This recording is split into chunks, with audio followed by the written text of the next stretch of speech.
Okay, fam. All right. All right. All right. All right. Oh boy. Make sure my sound is okay because a rant of epic proportion is about to start. Um, I don't even know where to begin, but let me make sure I have all of my. This is fresh. This is some fresh um, rant that is about to happen. Um, Let me just make sure. Oh yeah, yeah, yeah, yeah. Let me just make sure. All right. All right. Sound check is good. Well, 3-0 Palace. Where do I begin with this debacle? Embarrassing loss. And as you guys come in, I'm going to put the link where you could join in. Let me post the link, copy the link. No, that's not the link. Give me a second here.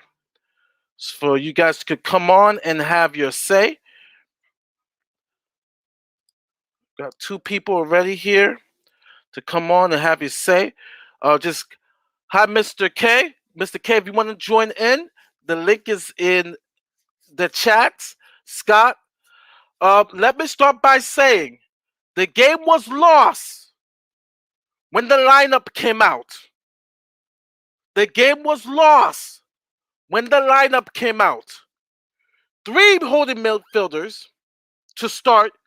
If you want to include Dele Ali, who has absolutely no creativity, but playing somewhat like a holding midfielder, in my opinion.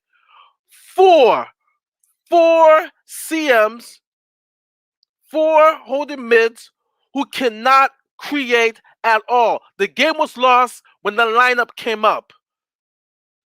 The honeymoon with Nuno is now off to a rocky start. The honeymoon with Nuno is off to a rocky start. Because, oh, I'm not going to be Jose. I'm going to be different. You put in, you add in, hello, Mr. K, you put in technically four holding midfielders, it feels like, but technically three. In the lineup, you already told us you're not willing to attack. We're not going to have any creativity. I saw someone post on Twitter blaming Kane. Oh, it looks like he doesn't want to play for. What are you? Are you an idiot? Can get service from that midfield. And mind you, I love Skip. I love Hoiberg. But stay in your lane. They're not creative CMs. They're not. They're not. Skip could, yes, he could give a great pass here and there. That's awesome. But he wasn't the attacking midfielder, creative midfielder. I've been saying on not only my show, but other people's show that we need a creative mid. We need someone who go box to box. I was sitting in the game thinking, man, I wish I had Gallagher. I was wanting Gallagher. I was literally sitting there, not the comedian Gallagher, Crystal Palace's Gallagher. Now to say he goes box to box, he creates, he can take free kicks. I was begging for that because we have not replaced that since Ericsson. We have not replaced that. And we got Tenge, who apparently is, all right, ready to play, is our best creator other than Brian Gill. Even when we're shorthanded, I was like, put him in. Let's go for the point. We're trailing 1-0. But instead, Davies come in. I would love for Alex D to find my stream. He is utterly horrible. As there's another choice word, but apparently there's a YouTube 10-minute rule. You can't curse. But you guys know what I mean. hit and the letter S on the front. Davies is horrible. Horrible. It was a deliberate handball.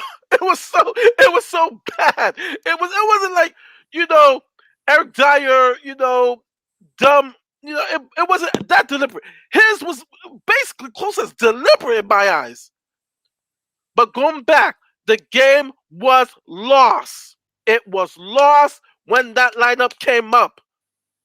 And I am very, very, very, very mad at Nuno. Out of everybody on that team, because if you want my ratings, it's going to be harsh. It's going to be some harsh ratings. But the person I blame most for this loss is Nuno, Nuno, Nuno. Honeymoon over because he did not try to win this game at all. Murray, Only Murray, win this, Murray, and Murray. I don't suppose. Listen, I know that. I know you got to get it out right. Yeah, I really, really know you got to get it out. But I don't know if you saw the Tottenham training video that was released earlier. It showed that the boys were doing training, and it showed one particular maneuver at 3 minutes and 32. And what happened is the ball went back. Winks was this is training, by the way. This is on training ground. The ball went back. Winks got the ball, and he did what he always does: pretend like his back pass is a good thing to do. And what he did was he didn't do it hard enough, styled it too much, put the goalkeeper in trouble. The goalkeeper managed to scoop it out. But this was only training. What I'm saying to you is that basically the reason why Tanganga had to leave the defense with the ball and come out with it and get himself in trouble in the first place was because there wasn't a midfield player to come back and take the ball from him.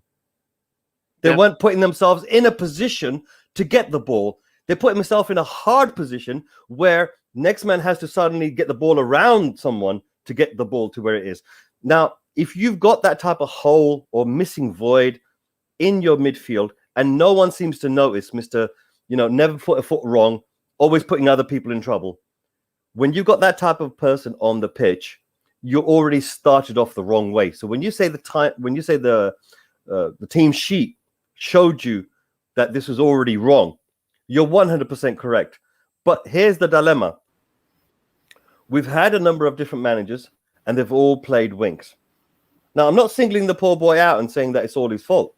Because let's face it, right? Dyer getting injured wasn't Nuno's fault. Listen, wait. Dyer getting injured wasn't Nuno's fault, right? Tanganga getting red card wasn't Nuno's fault, right? Davis getting a penalty wasn't Nuno's fault, right? But the fact that our team was toothless in attack is his fault. The fact that Vieira was making substitutions which had impact on the pitch and Nuno wasn't is his fault. So there is definitely two sides of the coin here. But overall, if it wasn't for the unfortunate incidences which occurred, the overall play didn't look too drastic. It didn't look too bad until these unfortunate occurrences happened one after another. And even when they did happen, we didn't capitulate and fold immediately. But what we did do was we moved backwards. And I saw at one stage, I even saw Harry Kane getting on the goal line and clearing something off, which happened again. All right. So what we're watching right now is a repeat to a certain degree of things that we've seen before as fans. Nuno was very quiet at the end. He had his hand and his finger over his mouth and lips, which is a psychological thing saying he's in heavy thought and, he wants to keep his mouth shut. Yeah, The coach wants to get angry. Yeah. But he's thinking to himself, what will be the purpose? What will I gain from being angry? And where can I lash it out to? I think he's having his Jose moment. This plainly looks like a Jose moment. And Mr. K, and I'll say this because you mentioned Dyer and Lloris. Lloris did him no favors. I actually blame him. That pass out to him. That pass. Yeah. But I will say this. I never thought I would see the day that I am so sad when Eric Dyer is injured and Sanchez is not there. I thought I would never see. I never thought I'd see the day that I'm like, oh my goodness, we've lost Dyer. I never thought I would see the day that I would say I miss Dyer and Sanchez. I like literally, I never thought I would see the day. I said the same thing. I said I can't believe Dyer's coming off, and I want him to come back on. Yeah, Oh my days! yeah. The- Honestly, uh, Do you I bet guys know you what guys else, out there though? that are watching right now, I bet you guys in the panel as well probably thought exactly the same thing. Oh dear, Dyer's going off, Did it and make he's you suddenly guys become upset our number one rock. seeing Anderson play whenever we didn't go for that transfer and instead chose to go for Romero, who then does his Argentina escapades and then isn't available? That was kind of frustrating to me. I know that there wasn't much we could have done in that situation, but it's like, man, it would have been nice to have It was, there was our more new than defensive signing. just Anderson, right? Edouard as well. Yeah, very, very true. But Anderson looks very solid. I was impressed. But we knew from last season with Fulham that he was the real deal. But hopefully Romero can step in and do better. But man, that match was the most frustrating thing. Where was Ndombele? Don't you guys? I don't know if it's just me, but I feel like Ndombele would have really helped to solidify that midfield and helped us to kind of retain possession, which we had absolutely none of. The problem is the way that Skip runs around, the way Højbjerg runs around, isn't the way that Tangay runs around. If you're going to be in that midfield, now, strangely enough, we didn't set up a 4-3-3. It looked more like a 4-2-3-1, right? And that is a mistake, right?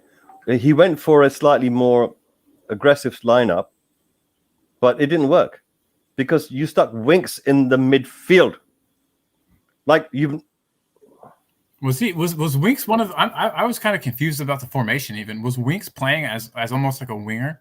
No. What he was is that when they were coming backwards, when they were coming into defense, right? Yeah, Højbjerg and Winks were holding roughly the same position as they're coming back, and that's a training maneuver, that's a formation maneuver. So I think he might have been filling in that gap of the two people in the midfield when Skip had moved out of position. So automatically, as a team, you fill the gap for the formation as it's going backwards. So it definitely looked like there was two players that were meant to be in the midfield, and then the attacking people up front. I don't know what to say. I really don't know what to say about. I could see it in the first half how the void of having a Winks really was causing us an issue. When Dyer got injured, straight after that, the ball ended up on the right wing, and Winks had the ball. He ran forward for 1 yard, and then all of a sudden, he came back. He stopped, and that's the normal crap. Everyone else is moving forward. He's going to stop. Now he's going to pass the ball back. That's going to put people in pressure. The defense is going to have to pass the ball back all the way to the goalkeeper. The goalkeeper is going to have to lob the ball up, and we end up losing the ball. I can see it. I can see it. Surely the coaching staff, which is standing on the side, can see it. The second thing I noticed was the referee. I don't know about you, but it's very fine margins the referees have to work with. Very, very fine margins, right? And to tell you the truth, had Tanganga gone down, Zaha would have got red card. Yeah, he got a slap on the face. He got a slap on the face like that. Oh no, he put his hand on his neck. There's a picture. Yeah. He put him on his neck. He did that to him. He held onto his arms like that. And that was just inexperience from Tanganga. If Tanganga was a more experienced player, I feel like he would have I think what happens is that Zaha kind of like, okay, look, Zaha said something to him. He should have turned around and thought, right, I've done my job. I've got underneath his skin. Job done. Walk away. Instead, he got in his face. Right? That's ego, pride, arrogance. Here's the question for you, Mr. K. Though, how many times, if it was John Moss, right? If he hadn't given Tanganga a card for that same play, and you would have seen Zaha, it would have just been a foul, not a card. And you see Zaha and Tanganga go head to head. How often do they both get a yellow card in that time? They both normally do. They normally both do. So Tanganga is somewhat lucky too that Moss probably said, well, I just gave him a yellow card there. I'm not going to give him a second yellow card, because if that's just a foul, I think Tanganga gets a yellow card. That was him bad... and Zaha going at each other like that. I love Tanganga, but that was everybody has a hiccup. But that was a bad tackle. And mind you, I was getting excited because I'll still go at that time. It happened like bang bang, posted Gil about to get on, which I was like, yes, he's gonna take out Winks and put in Gil. Of course, change your plans. Tanganga gets the red, and it's just like, up, sit down, and Davies is coming in, which like I don't like to harass someone, but there is a guy who comes on few channels by the name of Alex, who is the biggest Ben Davies supporter that's out there. I'm past the 10-minute mark. Okay, I can say this. Ben Davies is shit. Shit. Ben Davies is shit. That handball, there was no excuse. I mean, take the chance with that clearance going into the box and let Lloris try to save it. But you think it was intentional? You think it was intentional? It was almost as intentional. It was almost intentional. There's no way. There is absolutely no way a competent center back allows that. I was looking at maybe the replay. He's not a competent center back. I'm like, what are you doing? I'm like, Davies, that's almost a blatant Luis Suarez's handball. To me, it looked too close. It looked like it happened so fast, but I'm of a different opinion. I need to maybe rewatch it. His hand out. The problem is, if you stick your hands outwards, right, and the guy's trying to knock the ball around you. The problem is the physical instinct is to can't do that. You know, like you're already there. You're going to move your arm a little bit. The problem is that when the referee came up to him, he goes, "Oh, my hands were next to my arm, my body. I was, and I'm thinking to myself, you know what it is? I've seen Davis do this before, where he fucks up, and then he pretends like he didn't fuck up. Now, normally there's no penalty associated with it. Normally it happens further up the pitch, where the guy will absolutely do something stupid, lose the ball, and instead of coming back to his defensive position, the guy will then go into the midfield, chase someone, go for a full-blown challenge, get left on the floor, and the ball has played on now, and he's left behind. There's a hole in the defense, and he's not there to cover it. Then they score a goal. I've seen that particular type of crap from Davis before. Now, people turn around to me and often say, look, Davis gives us a solid 6 out of 10. And what it is that he gives me a great deal of like butterflies in my tummy when I see him on the pitch. Winks, I can predict that we're going to lose the bloody game if Winks is playing. Right. Last night, I turned around and said we're going to win 1-0. I'm the type of fella that says we're always going to win 4-1 because I know the firepower we have in our team. But I looked at this game and I thought, you know what? It's going to be extremely tight. We're going to hold it together. Bang. It's only going to be one goal that decides it. There's 3 goals at the end. It's called a capitulation. We just went from being solid to capitulating. And the only difference between that and this is a Davis and a frigging Winks on the bloody pitch. Now, I'm sorry. I'm normally quite a positive and nice fella, but no, we saw the mistake. Same with me, and I'll get to Scott, but the thing that frustrated me is that we did not try to win this game. I understand if it's Chelsea, you know what? I'm like, all right, I understand. I get it. We're shorthanded, but I'm thinking we can win this game 1-0, 2-0. 3 holding mids. And then Dele Alli, I know this is a resurgence, but I haven't seen a resurgence of his creativity. This game was screaming Tanguy. This game was screaming Gil. It was screaming. I mean, I know people are saying, well, Gil, first time in the Premier League. No. You mean like Will Stewart in the comments right there? I read that. I'm laughing at it. And the only thing Kane has had with a relationship with anybody being created was Gil in the Pascal game. Yeah, I know it's Pascal, but we don't have anything. Because I kept saying we need a creative midfielder. I kept saying the whole time we need a creative midfielder, and we never got one. And I'm telling you. Oh my what's days! this? If Mari's getting stuck for words because he's getting really, really wound up with this. Yeah. Look, you know what it is? The frustrating thing is that we all know this. We've known about it since the beginning of the summer. We've known about it from last year. We've known about it for 2 years, in fact.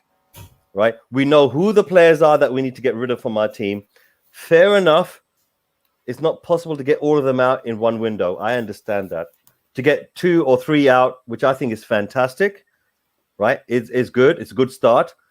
But personally, all this malarkey about the dressing room, right? Let me get this straight. Let me try to understand this properly, because a lot of the things that we hear is pure gossip, conjecture, rumors, people spreading shit in the media, and the fan base being that gullible that they'll easily attach blame to something that's got nothing to do with the equation. I'll give you an example. When Jose's was at the club, right, they did an Amazon documentary while he was there.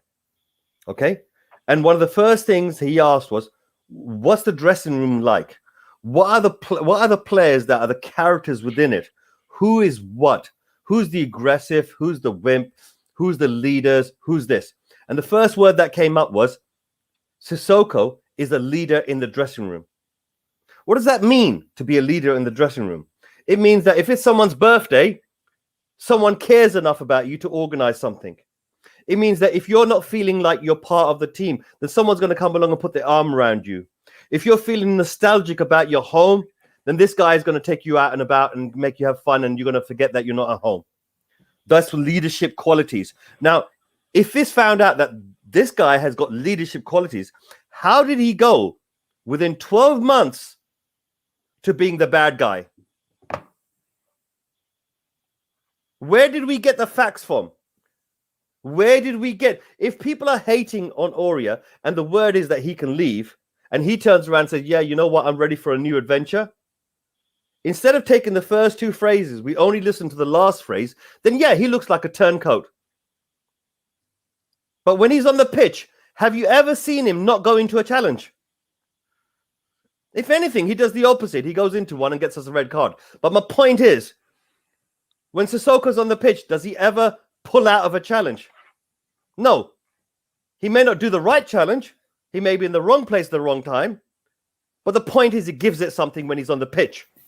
So all this malarkey I've been hearing for the last few months about the poisonous things that are happening inside the dressing room. I know what exactly has been happening inside that dressing room. And I don't want to call it out on stream because I'm a brown fella. If you look in the history of Spurs, right, yeah, time and time again, you'll see it's the so-called not so brown fellas, i.e. the darker ones, that seem to get all the crap in the media without any proof whatsoever. When they turned around and said that Danny Rose was deluded for thinking that Inter wanted to take him on, that was a true fact. It was reported in the Italian newspapers that Inter put out a 15 million euro bid for him. Levy turned it down because he wanted 20 million. A month later, Rose is deluded for thinking that someone's after him. When Levy shuts the door on something, he makes sure his media stream, right, yeah, vilifies the player.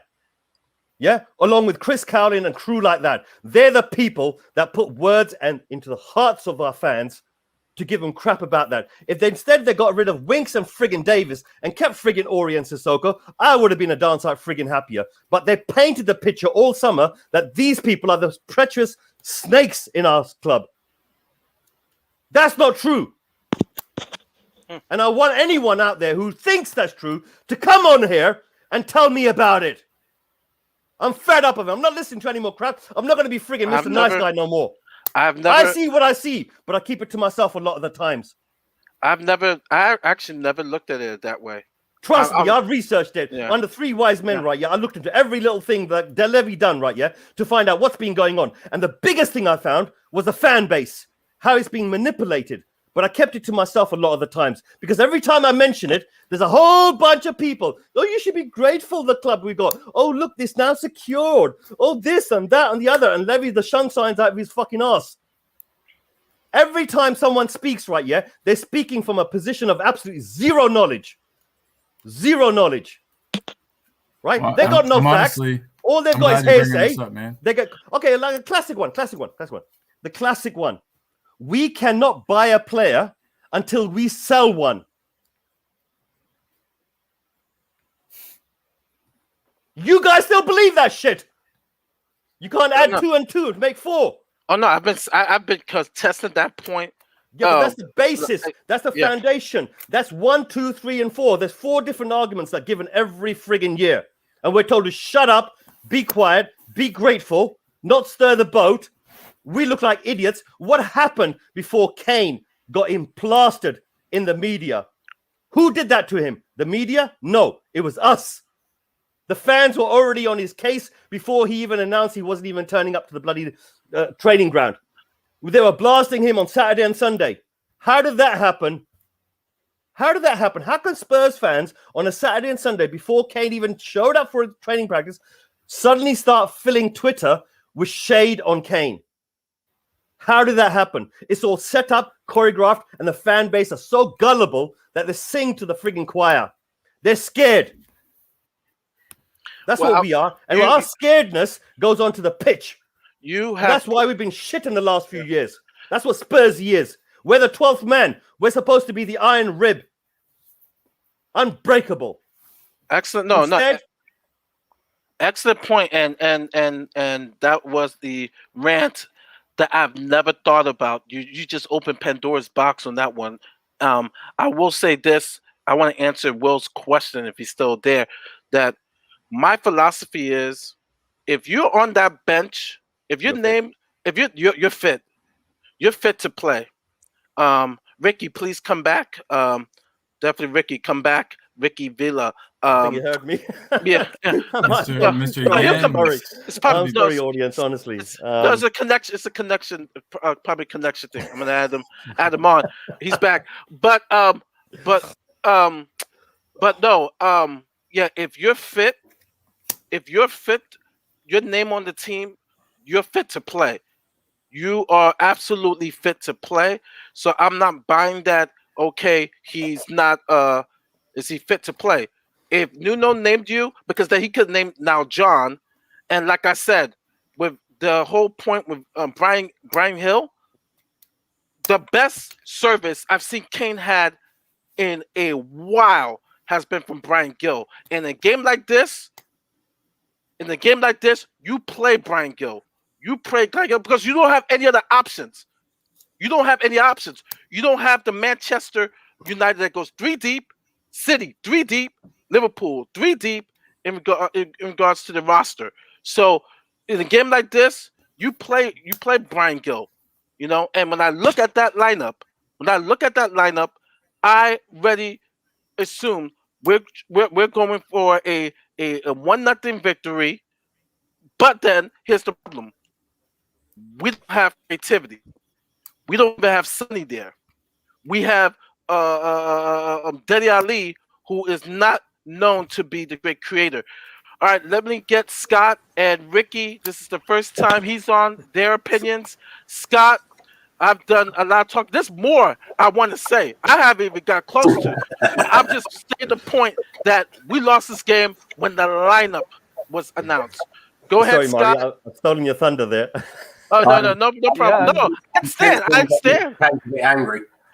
I have to remember what I was going to say before Mr. K went off. But I understand a little bit about what Will's saying, because I was going to say I don't think that Nuno gets a complete pass, and I think he does deserve some blame. But to me, what this also does is with Nuno taking a bit of a blame, this does show to me the problem that we had with our transfer window. The fact that we're all complaining about the fact that Brian Hill, who's 20 years old with 1 season at Eibar, didn't come on. Like the fact that he's I don't want to use the word savior, but he's the guy that we're calling out for. To me, that I think he still should have played, but the fact that that's who Nuno had as an option, that's a problem, and maybe even a bigger problem. The fact that he's the one. I mean, I said Colin was pointing out how good Anderson looked. Like, did you see Edouard come on? He came on as the backup to Benteke. I don't understand that, because all I hear is that players aren't willing to come sit on the bench, right? They're not willing to be backups. but somehow Edouard was fine to back up Benteke. 2 goals. Somebody will have to explain that. Maybe Benteke is Money, too much money, of a money, world-class money, forward than Kane, money, right? money. But I'm just obviously like how nice would it have been to have him up there to play, him to bring on. Instead, when we're 1 down, they're bringing on a player to change the game. They're bringing on a player like so. I don't think.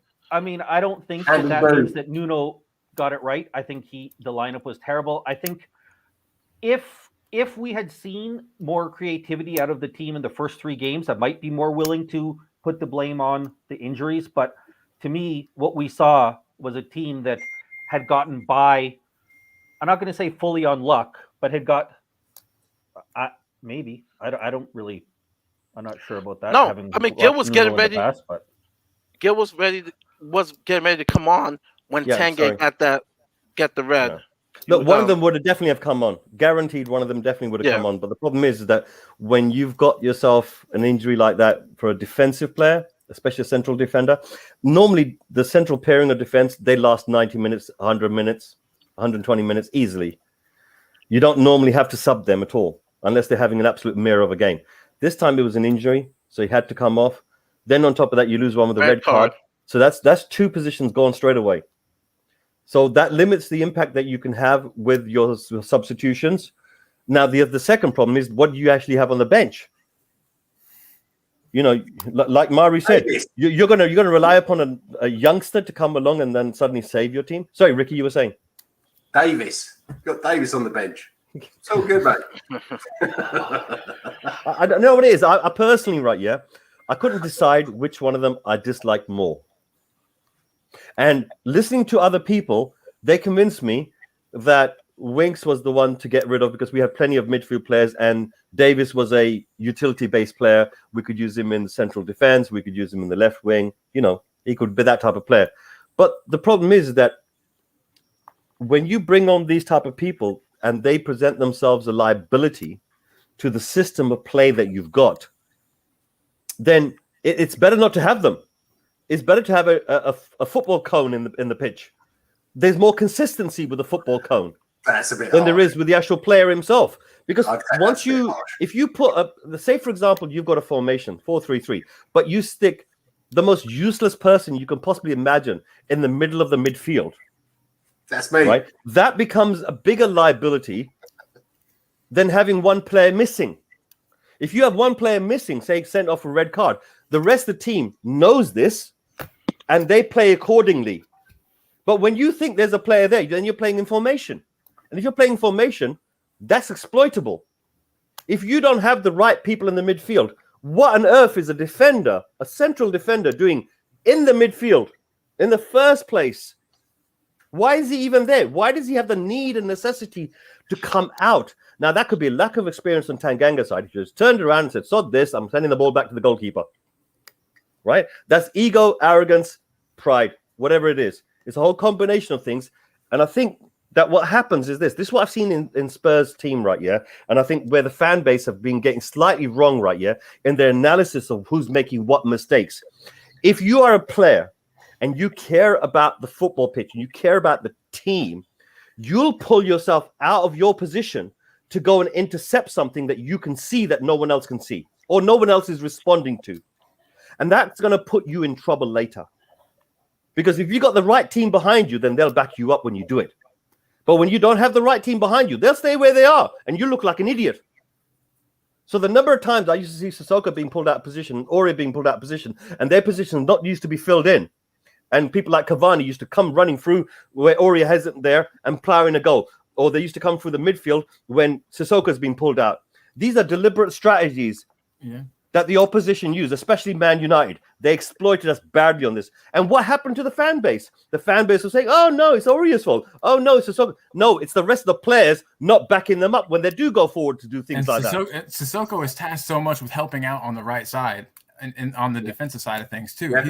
That's literally what he's asked to do. So people can't get mad at him when he's out of position, not in the center over there. That's literally, where he's instructed to play a lot of the time. But my point is, right, yeah, is that when you have when you are that type of person, help out, though. That's the problem. If you're that type of person who's going to go forward, you're doing it because no one else is.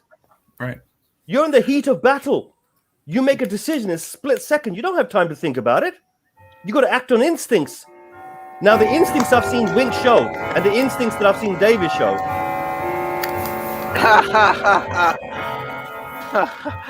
Mr. Will is in the hizzy, and before we get his opinion of the game, poor Ricky. I want to get Ricky's view of the game, and then we'll go to Will. Ricky, what Yeah. did you see today? It wasn't good. I thought the first 10 minutes or 15 minutes before Dyer went off, we actually looked quite lively. When Dyer went off, yeah. And I never thought I'd say that. When Dyer went off, we looked bad. I could see us lose after Dyer went off and the red card. I could see us losing that 1-0, not 3-0. That was Dyer. I see what you did there. Yeah. And like I said earlier, I never thought I would see the day where I was literally crying that Dyer is not here when he got injured. I miss Sanchez today, dude. And Sanchez. Yeah. I thought I'd never see the day where I actually felt that way. Like, no, Dyer's gone.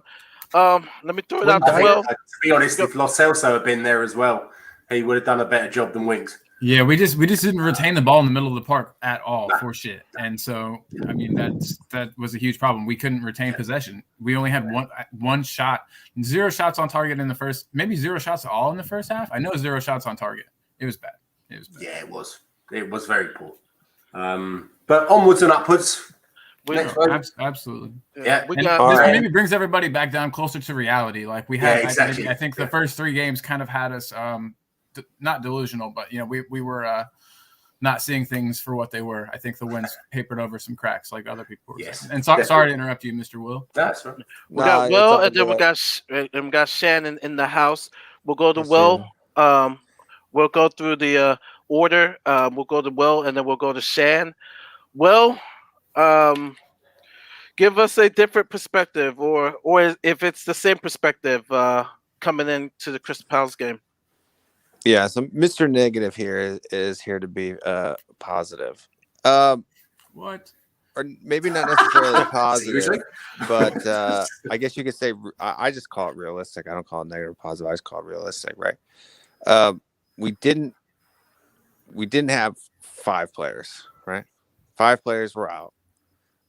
All of our creating force. Can you guys remember the last time that we won a match that Son wasn't in? I can't. Not in the last 2 seasons. Not this season or last season, anyway. Because Harry Kane's our creator. Because we don't have, a midfielder who's an actual creator. We have Tanguy who hasn't played any minutes of football at all. So I don't. He had to be on the bench because there was no one else to put on the bench unless you're going to bring up U23s. So I don't. I saw this game going, and then as soon as Dyer, like the first 10 to 15 minutes, we looked okay. Dyer goes down. Already we're missing Romero, Sanchez, our other 2 center backs who are supposed to be, the first people to start. So he has to go Rodon, who hasn't played a Premier League match and has only played 4 or 5 minutes in a Euro or in a World Cup qualifier, right? So I mean, he's not really fit either. So Nuno is immediately going to be more defensive. Why? Because he has to protect that back line now. I thought Tanganga was great, except for that stupid challenge. I mean, he was a boss up until that second yellow card, right? So I think that Nuno's intention was to play the way that they were playing. Didn't expect Dyer to get hurt. Had to make a substitute early, right? Which now changes his entire strategy. I'm sure he planned to bring Tanguy and Hill on later in the match in order to change things, right? I think people are overreacting and aren't thinking necessarily rationally about what happened today. We got 5 guys out, 2 more go out. Right now we're down to 7, and we play Thursday. Exactly. I mean, this And is Palace this has is always not been a a bogey city for situation us. that, you know, yes, his last name is Espirito Santo, but he's not the Holy Spirit, right? Like, he's not. Shame that. And so, like, I'm not. I don't have an agenda for Nuno either, right? Like, if Dyer doesn't go down, Tanganga doesn't get a red card, and the game ends the way that it ends, 100% Nuno's fault. I'd be out here hollering as loud as I could with the rest of you guys, right? I think that the expectations are far too high. The reason why I'm not upset is because I had a realistic level of where I thought the team was in the first place. So when our best players are missing, 5 of our first team is out. What did you expect?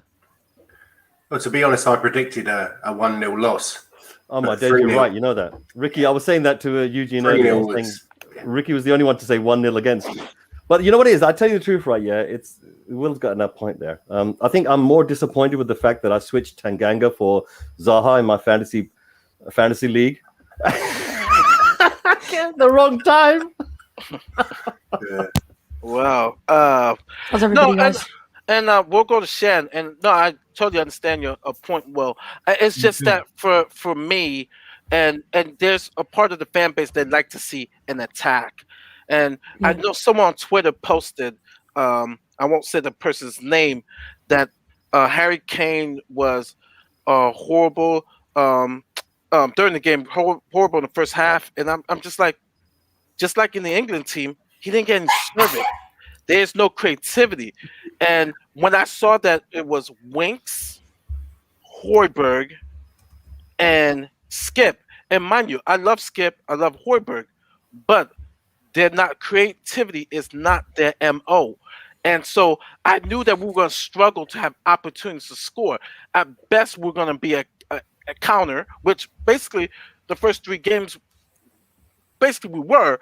But I mean, today, it was either. And I looked at Crystal Palace; they did a good job at best trying to mark Lucas because they know he's the only person on that field that's going to make anything happen in regards to regard of creativity. Because Dele Ali, I know he has that resurgence, but he doesn't create. He doesn't create. And I sat there throughout the game saying, I wish I had Gallagher, not the comedian, the player. I was like, man, I wish I had Gallagher. Like. I don't know what smart move by Crystal Palace and getting a loan for Gallagher. I was like literally, and the announcer was like, he's a box-to-box player who can create. And I mean, I thought he was the player of the game for them. Like Gallagher was the man.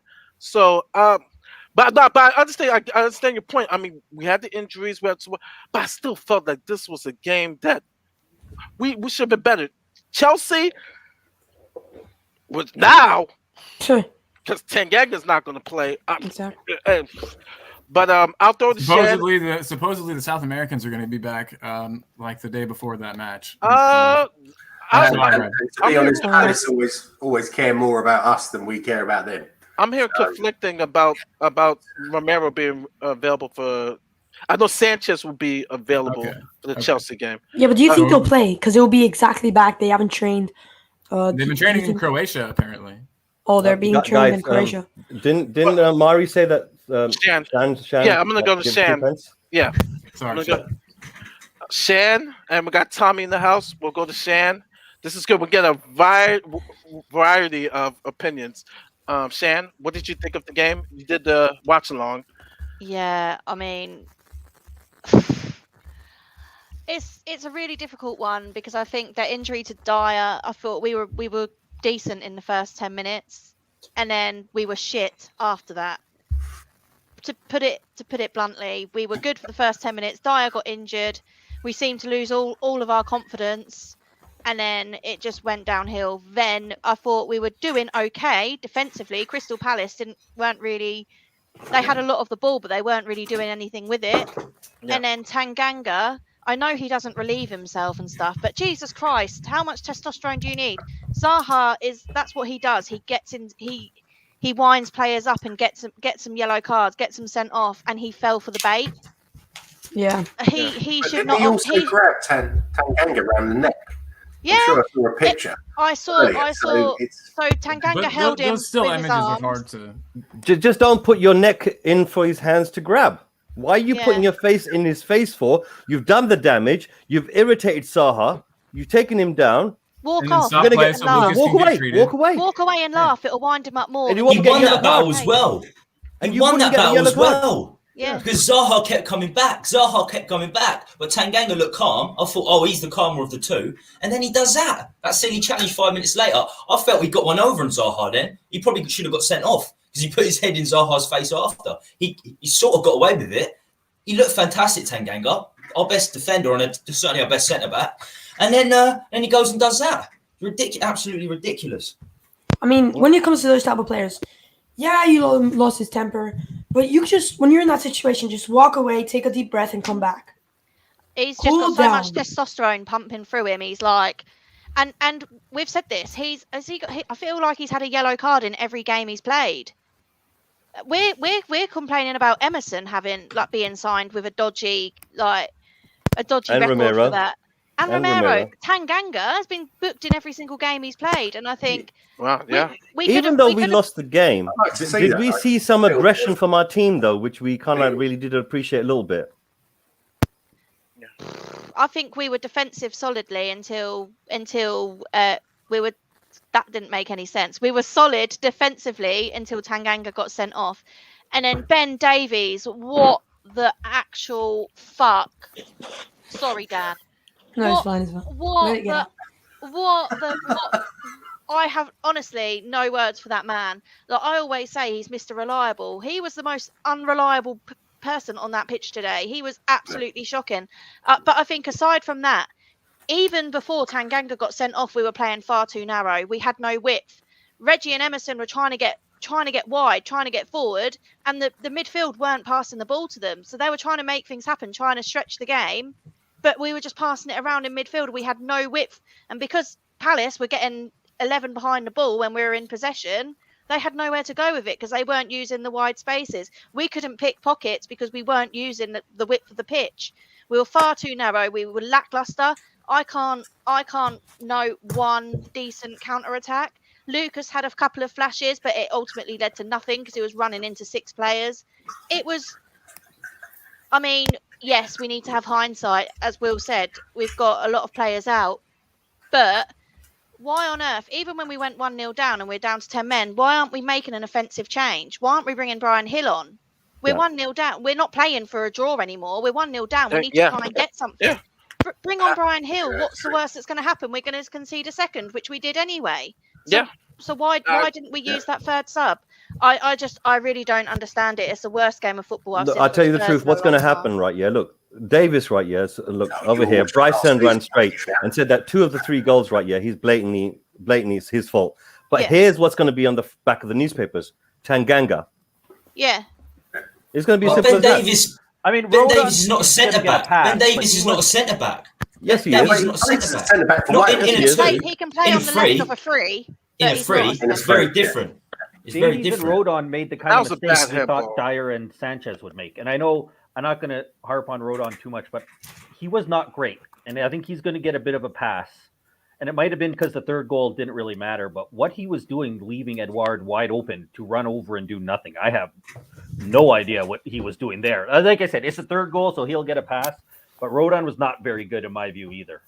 And I agree. like Davies and Rodon made the exact mistakes that we expected from Dyer and Sanchez this year.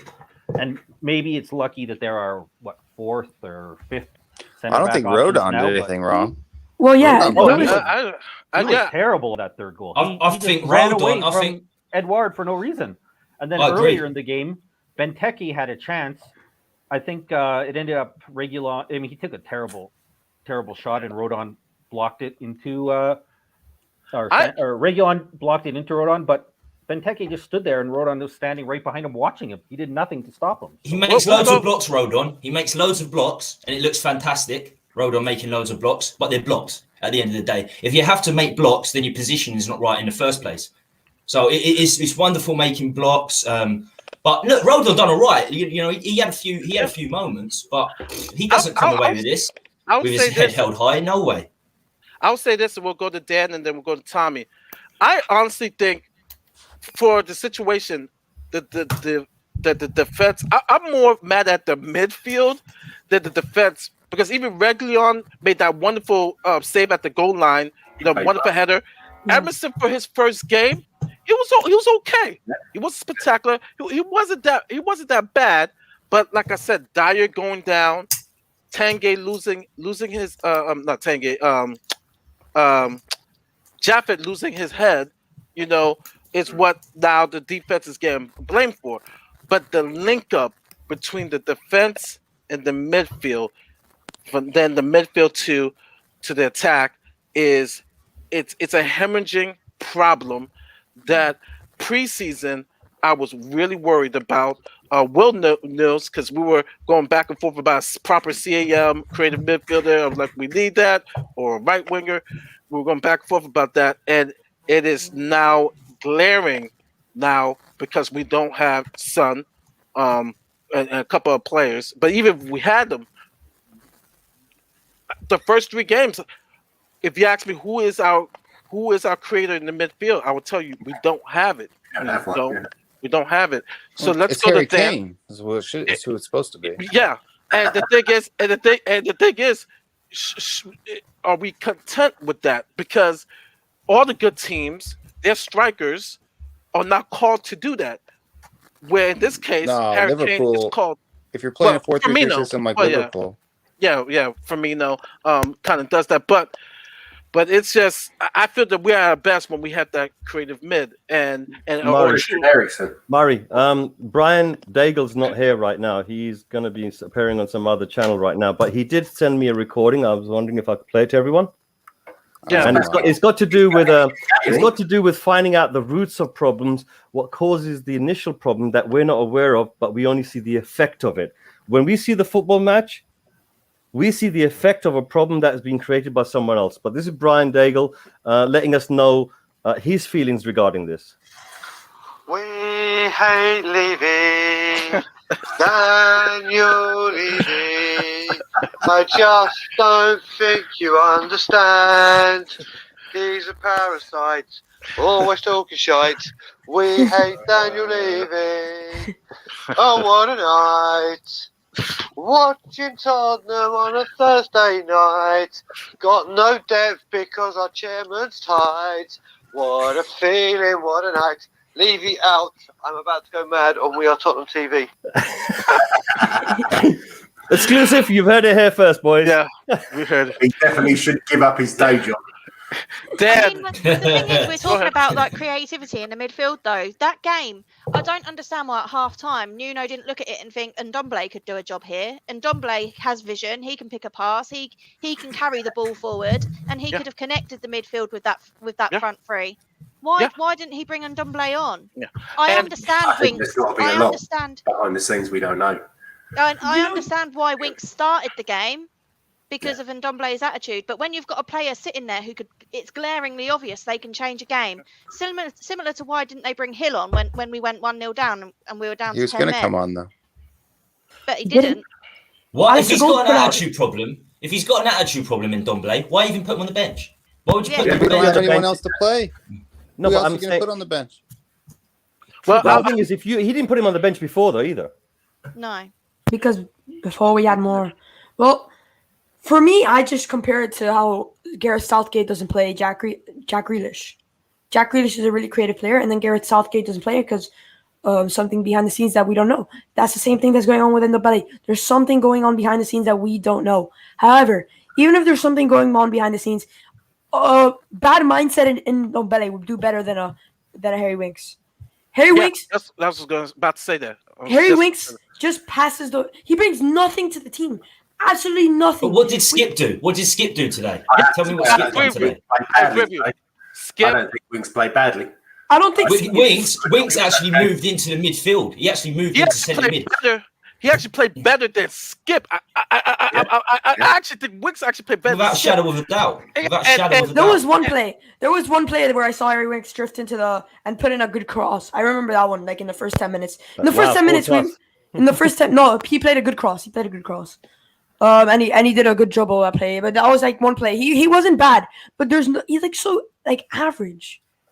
And I love. What did I Skip love do? Skip. What I'm saying I is, love Skip. there seems to be an agenda against Winks. What did Skip do today? No. But Tommy, what it is, right? Yeah, is that when you've got a player that's meant to be in the midfield, right? Yeah, trying to create something or do something, receive the ball, make position for himself, make it easier for his teammates.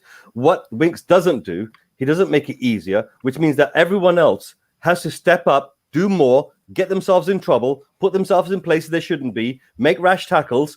This is what happened. This is the Winks effect. When you have a midfield that does this, when Winks is not there, how comes our midfield were holding strength? You know, you change one element. I couldn't Change see one that. element. I thought Delhi was dropping. They're I feel all like three Delhi players was are dropping into deep. the midfield as well. So we didn't have, because Delhi's got so conditioned into dropping into that left midfield role that he's been playing in. He weren't staying further up the pitch. So then you're losing. You people are trying to get crosses in. You've got your fullbacks getting forward, but there's no one there because you've Yeah, got but that Delhi deep who's dropped position that into he's midfield, moving you've back got into Harry is dropping- where Winks is meant to be. Yeah, exactly.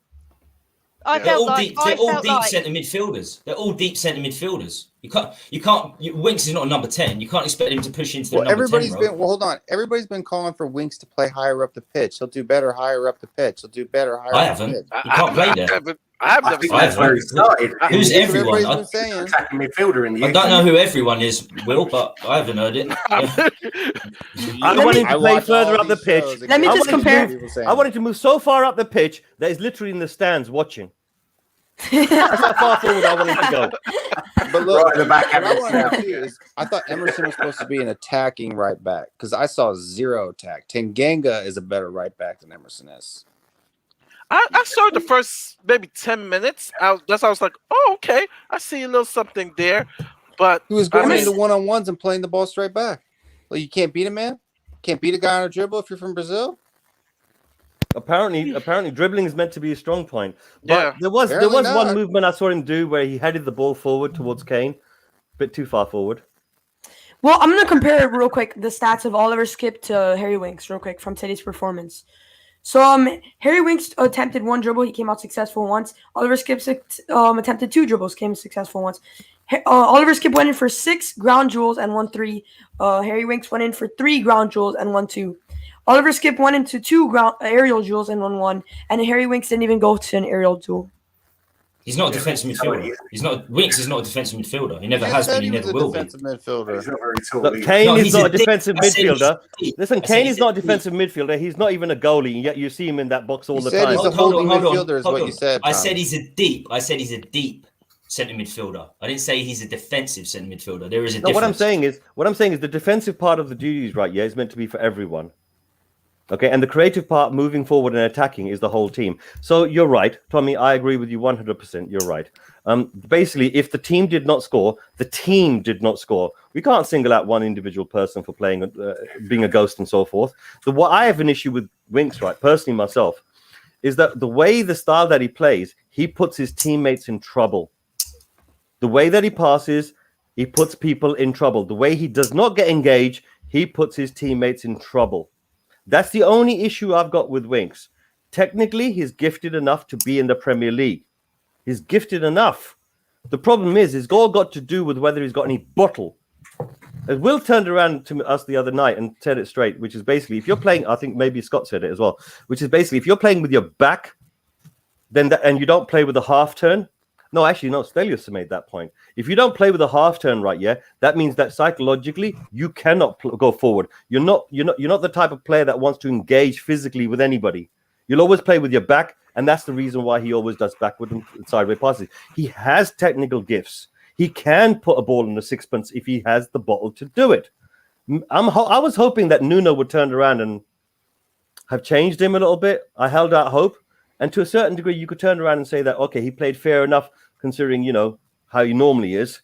And other people had opportunities to let themselves down and not perform at levels. But what I saw everyone else doing was really putting it out on the line. Really going out 110% for absolutely everything, right or wrong. It didn't matter. The main thing was the attitude which I saw. I saw Winks bare times moving into that midfield position when there's nobody there. Look at the game again and watch it again. The number of times I saw Winks move into the central position when there's nobody there and the ball literally goes around him and he's still lost at sea. He didn't affect the game in whatsoever. Not in the I second don't half. like anyway. Winks. Look, what I'm saying is this: I don't like Winks. I don't want him at Spurs. But I feel like you can't make him a scapegoat today. There's no way you can make I'm him a not making him scapegoat the today. scapegoat. No. I said the whole team Overall, did not score a goal. But it seems like every time we lose and Winks plays, he's a scapegoat. The whole team was appalling today. The starting lineup was ridiculous. You played three deep centre midfielders, right? I'm not saying defensive midfielders, deep centre midfielders. Winks and Skip are deep centre midfielders. Højbjerg is a deep defensive midfielder. Skip sort of can play defensive midfielder too. Winks doesn't go for challenges. That's not his role. He used to go for square balls, but he's so bad now he doesn't even try them, and he does just try the sideways passes.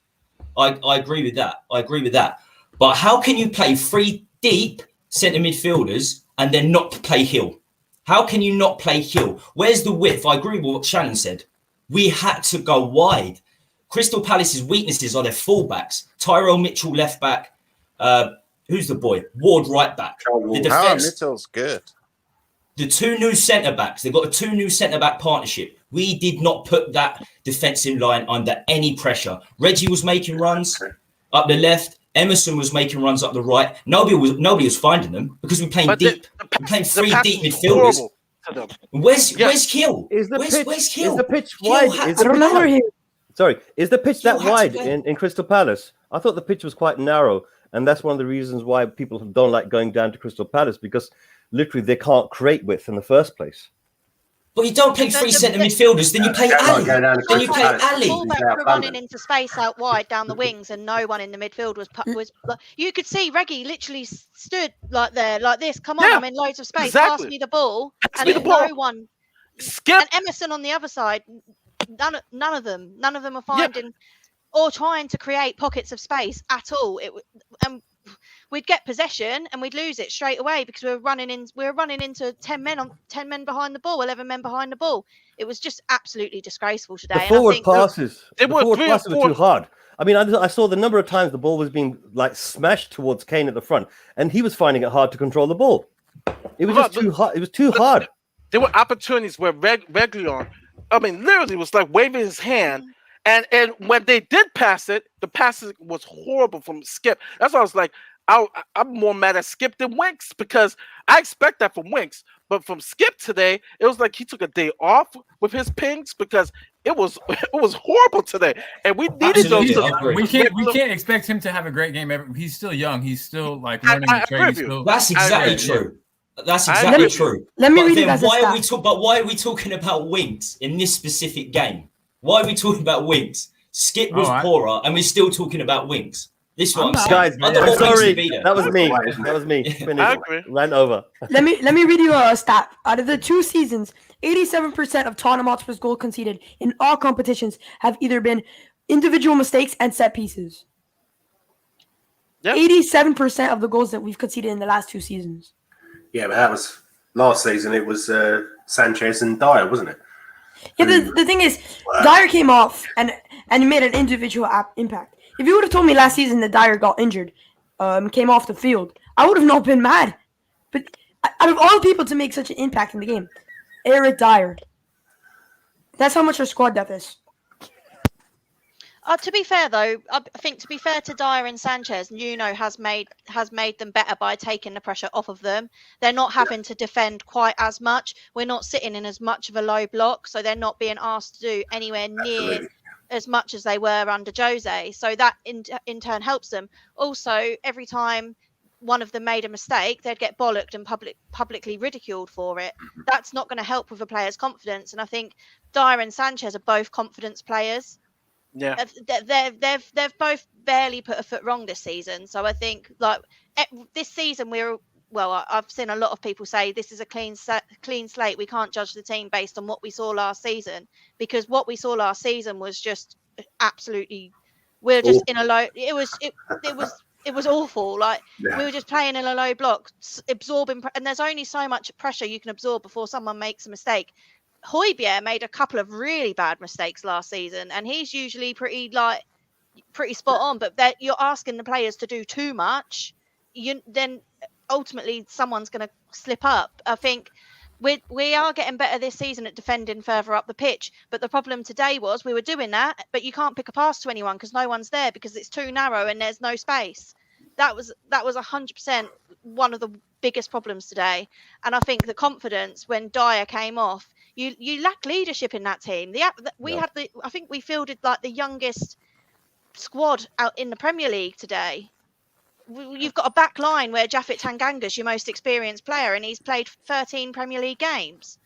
You take the experience out and the confidence comes down. You've got Emerson making his debut. You've got Japhet. You've got Roden, who's played 5 minutes of international football all season and had no pre-season through injury. You've got Reguilon, obviously fair play. He's been really good defensively this season, and he was one of the better ones today. But they're trying to. You can't expect Emerson or Reggie to do anything spectacular because no one was finding them. They were trying to get up the pitch to cross the ball into Kane. No one was finding them to do that. There was nowhere for them to go. So what are we meant to do? I think 100% we shouldn't have played three defensive or deep line midfielders, as Tommy said. We should have had one of either Ndombele or Hill on, or put Dele back into the midfield three. Not play Winks based on what we've seen this season, and play Hill at on the left wing. Yeah, but what is Dele going to do? Dele could have done that as well. Okay, so like Palace's back line was beating the crap out of not only Harry Kane but Lucas Moura, and you think Brian Hill weighing $110 is going to be able to affect change? Well, what against he's tricky. You never know. The ref wasn't calling anything up there. Well, the thing about Brian Hill, because I get that, and because of his frame, and I want him to gain a little bit, not too much, because I could name a bunch of players who would. Then Luka Modric. David Silva. There's a lot of players who've been successful in the Premier League who are light on their feet. And it's an advantage. Yeah, but David Silva probably's got a whole stone on Brian Hill. Yeah, because a couple of years, but when he first came in, I thought he was kind of really skinny. But I think with Brian Hill, what he does, what people do like from the Olympics or what they've seen already is that he is not afraid to attack, to get fouled, come into the middle, because in our team, if he's on City. If he's on Chelsea, he's the third option at that position. But because we don't have that depth, we have no other choice but to play him because there's not too many players other than Lucas who's afraid of attacking those compact spacings. Well, he finds space that nobody else can. Yeah. And Ndombele is the only one. He's on the bench who could do it. It's Lucas, Ndombele, and Lucas are the only three players on our team. Fact that can attack those spaces, create a foul, let alone show any creativity from the midfield or from the wing, other than Harry Kane. I still think we haven't seen the best of Bergwijn. I reckon he's going to be That's another one right there. Right? Like I think that in Nuno's plan going into this game, if I was Nuno, this is what I would have done. Right, start seeing the lineup that he picked. Me trying to project myself into his brain was. Gain a little bit of control, and then in the second half, you bring on Tanguy and Hill to add a little bit of attacking power to the second half of the match. But Dyer getting injured in the first 10 minutes screwed that whole thing up. Now you got to completely shift your style. You've got a guy who's played like Shan said, no preseason. Like I said earlier, no preseason. 5 minutes of international duty. You got another guy who's played 13 matches in his whole entire life. Most of those at right back, not center back. And so you have to now protect that back line more than you have to. So instead of bringing Tanguy on, that call is to leave Harry Winks in the game, whether we like it or not. But that's the smart play to play. You go for the draw. At 1-0, right? Before he even had an attempt to do that, red card. Right? So it's a red card, then the 1-0 with the handball. But at that point, it was after the handball, it was within not even 5 minutes before they scored the second. Yeah. So 3 games. So Dyer's had 3 good games, but everybody was calling him to be sold in the summer. He has 3 good games, and then he comes out, and we can't play without him. We can't put a centre back in there, and we No, can't play without Dyer, him. It's his we don't have a leadership, choice. isn't it, Tommy? We don't have a Dyer choice didn't right go yeah. on international break. Dyer wasn't injured all summer, right? Dyer's fit to play. He's match fit. Right, Tommy, you know just as well as I do that running around in practice does not get you fit for a match. It just doesn't. The intensity, no matter how intense you try to make the match. Of course. Yeah, But I don't think this game was lost. And he's been brilliant. I don't think this game was lost because of our because of our 4 defenders. I don't think this game was lost because of our defensive line. I think the game was lost in the centre of midfield. The incidents that happened, It was. right? The incidents that happened changed Nuno's plan. Look, But the incidents happened because the starting lineup he put out. Look. Incidents going to happen. Nuno's going to learn from mistakes, right? Yeah. But the question is now, right? Yeah. Look, we've seen some good things with the previous games, apart from the one in Europe and the one that's happened today. Now, as much as we all fired up about maybe what's wrong, what's at fault, pinpoint, blah blah blah blah blah, I think to a certain degree, you know what? It's more interesting to see what is the team and what is the manager going to do next. How are they going to recover from this? Because in the past, whenever one of the managers, whether it's Poch, Jose, or now Nuno, Ryan, whenever they got to a situation where they were playing well and all of a sudden their team kind of messed up, whatever reason, refereeing decision, someone does a rash tackle, someone doesn't play properly, someone puts a foot in wrong, someone sticks a hand out, whatever it may be. Now that we've had a disaster, the boys are going to get together. And the question is, what are they going to do? And this is what I want to see. Because now you've taken out the so-called poisonous elements from the dressing room. So now they should be man enough to face each other, realize what the problems are, to talk together with some strategies and make sure it doesn't happen again. The only problem we've got is that it's not too long before the next game. They don't have very much time to do this. But this is what I would be interested to find out is how do they correct this? Because no other manager has been able to correct it before. Because every time they capitulated, they've never been able to get back up again. You know, last time it was December. I mean, we haven't even got to September yet properly, and we've already capitulated. 1 goal I can understand. 3 by the end of it? That's capitulation. Yeah, everybody's heads just dropped. We gave up after that second goal for sure. After the first Wink's one of the snakes in the dressing room as well. So we haven't got rid of him. So no one's actually said that it was any of the white boys that were the snakes. And as far as the older players are concerned who have shown good performances, I'm an old boy from country parts of the United States here. We have a saying: you could put a pig in a dress, but eventually it's going to go outside and roll in the mud. I'll still marry you. Say about that. I would say I'll say this. This next game, is it the Rennes game or is it Wolves? I'm getting confused. It's Rennes. It's men's game. And then we've got Chelsea.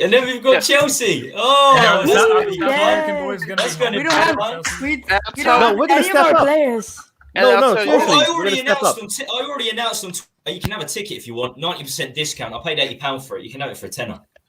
There's mine. I paid 65 for it, and you can have that for 50. That game. Don't worry, guys. I've never been to a match. I've never been a live before, so I may come and talk to you. Rennes for a tenner, it's a bargain, mate. Absolutely, thank you. That atmosphere at Rennes is going to be insane. That game is. I've said it before. It is going to be tough, and I know they got rid of Camavinga and Doku's injured, but it is still going to be a pain going out there to Rennes.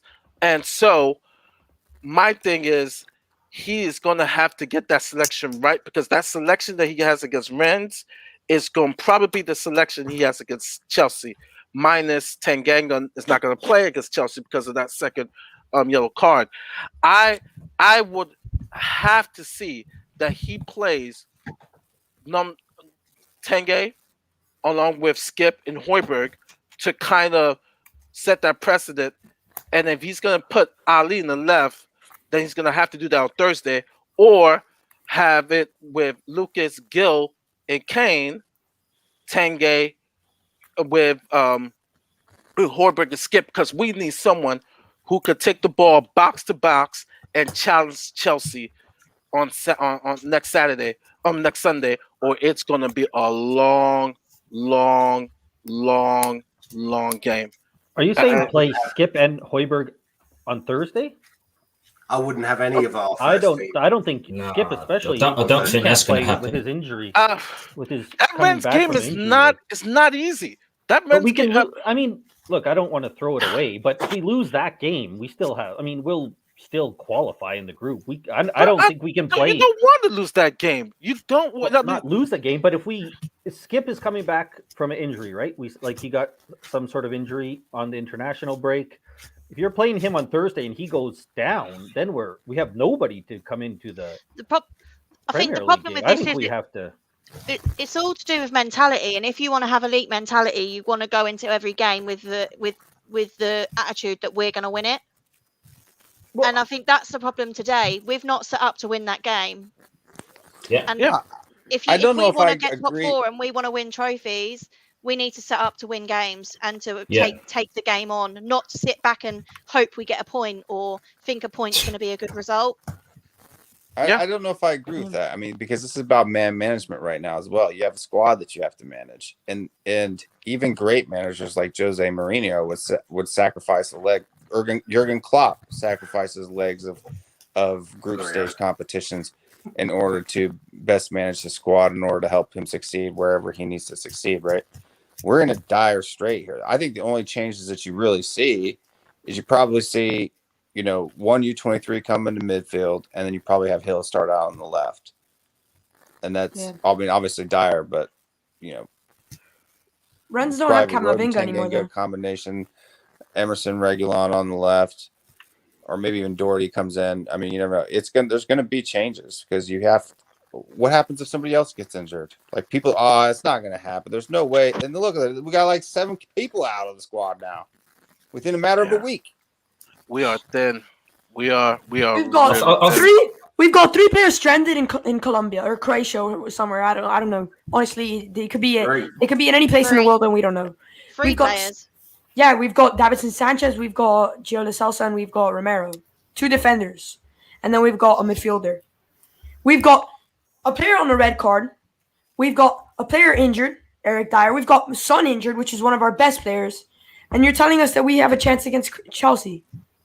Honestly, I would settle with a point. We beat Man City. As well. Always have a chance against Chelsea. We beat Man City with a perfectly fine squad. Well, we didn't have Kane. London derby. You never We didn't know. have Kane, but Kane right Yeah, now. we if- won- if- We've I won think more Kane- games with Kane than we have without, or we've won just as many games without Kane as we have with Kane. That's true. I don't think it's Kane that lost the game, though.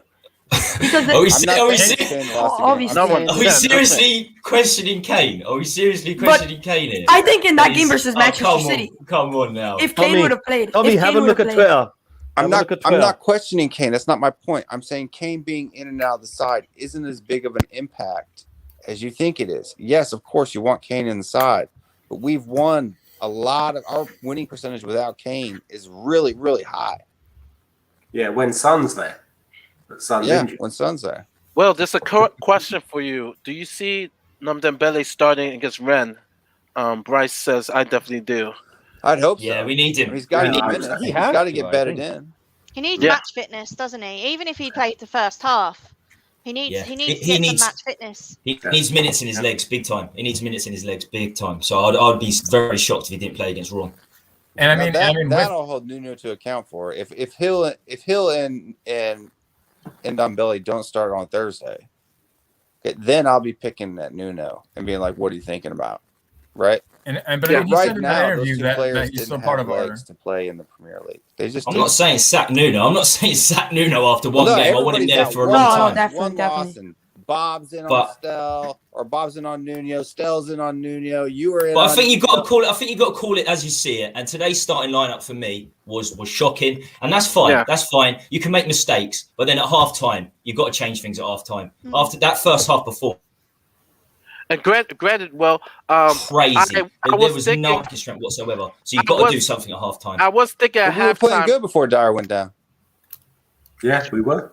But Dyer went down, and then you've got to think Nuno And before then we went for shit. Nuno before we kicked a ball was saying how he loves dare is to do. So then why at half time when you can clearly see we're struggling, why aren't you daring? Why aren't you daring to do something? Hill was That's- coming on that's in the 53rd minute is when he stood up. Yeah, but he dared to put Davis on. He dared to put Winks on. So I think there was a bit of daring He there. didn't have a choice but to put No. Davies on. I would say this at halftime. I was thinking that he would probably put Dembele and Gill in late in the game, and then that plan got foiled. But that lineup at the beginning, I already said to myself that it was the game was going to be the way it was going to be. It was going to be play defense, try to counter. Yeah, go ahead. Hill was standing on the touchline at the 53rd minute. How is that Oh, not yeah. a halftime substitution? We're talking, what, 8 minutes difference? No, I'm not. And you kind I'm of not have to go into disagreeing. the second Yeah. half. I mean, I understand going into the second half with your same team to see if maybe your halftime team talk did the job, to see if maybe I understand giving them a couple minutes at that, you know what I mean, at the beginning of the second half to see if they've turned things around before you make your sub. I mean, that 10 minutes isn't a huge deal to me. Like Will was saying, I get that. Yeah.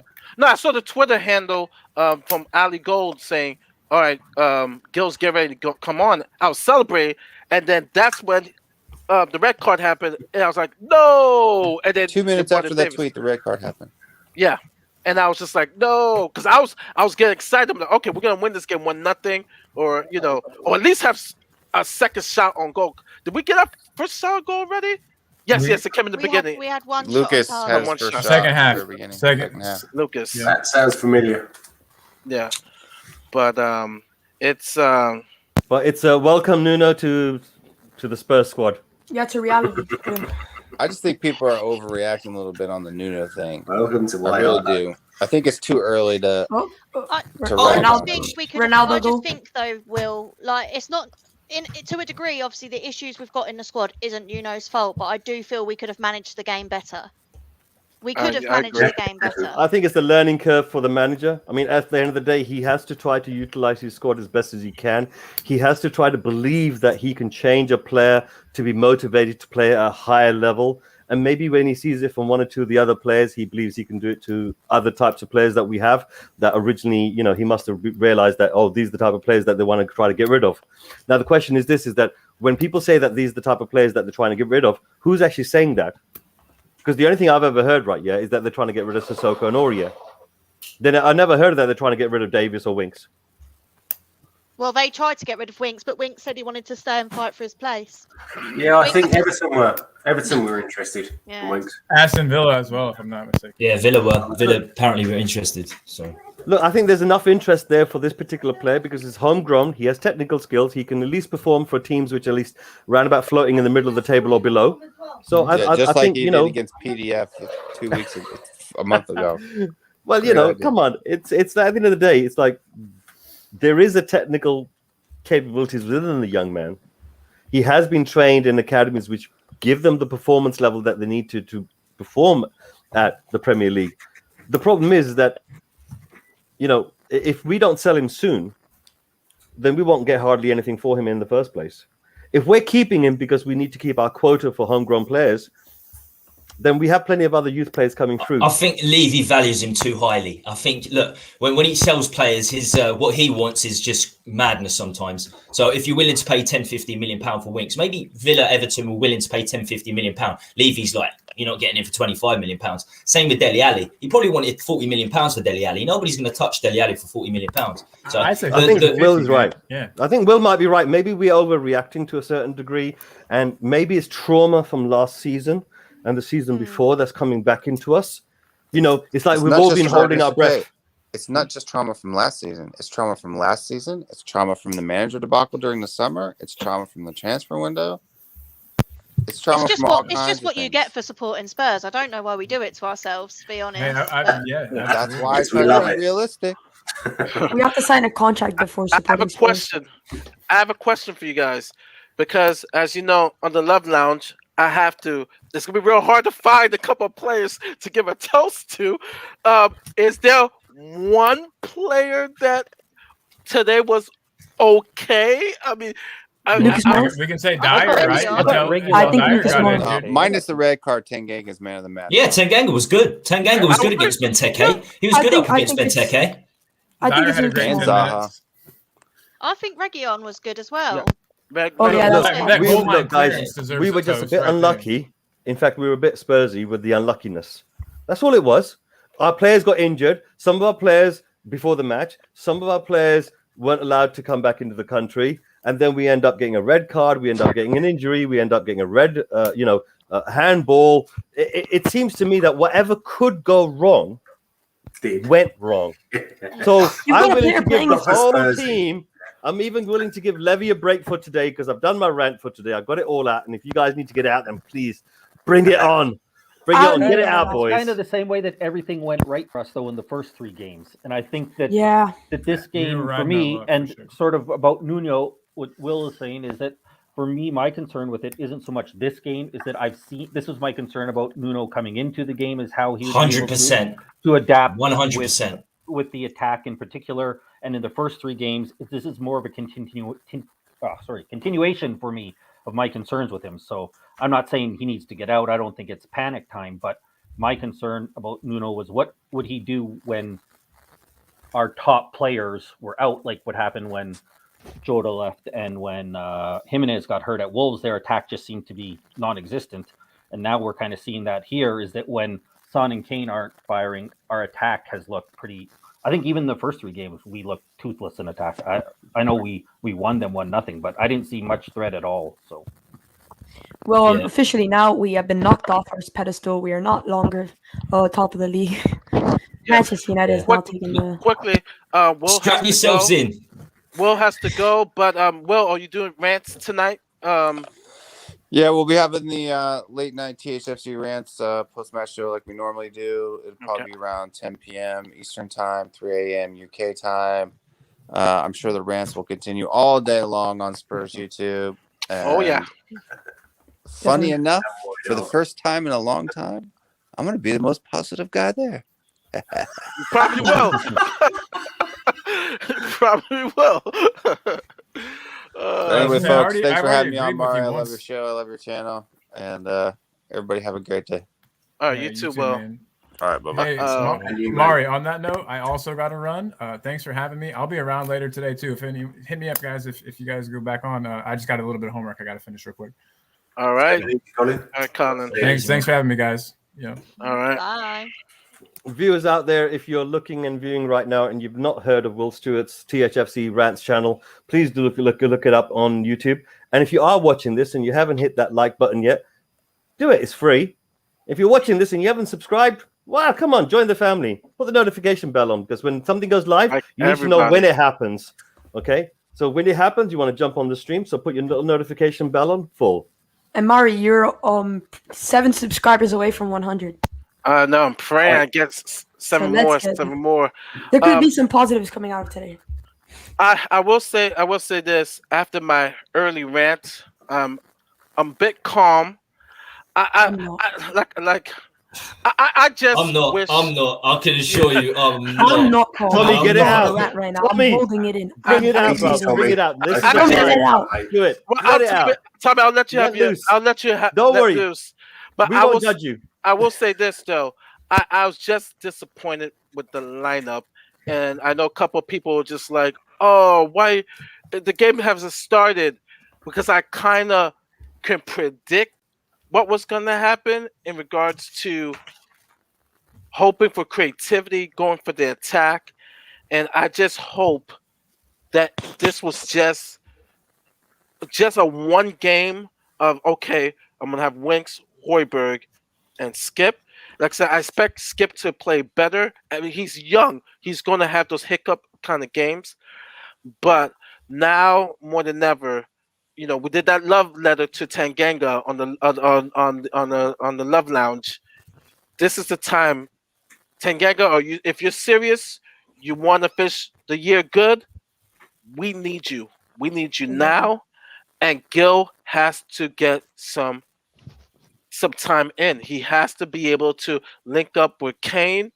I know it was Pasco, but just the chemistry between those two, we got to try it out. And with Chelsea, you might as well. You might as well with the underdogs. You might as well. We're at home.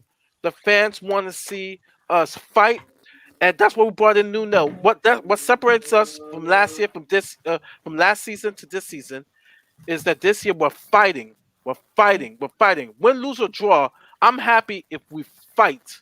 And today was just the first time where, especially after Dyer went out, there was a bit fear, and in our midfield, it was kind of like, I don't know what to do. Do you think as well? Obviously, do you think we've rushed Skippy back from injury too quickly, and that's why he was off the pace today? That's an excellent point. It could be.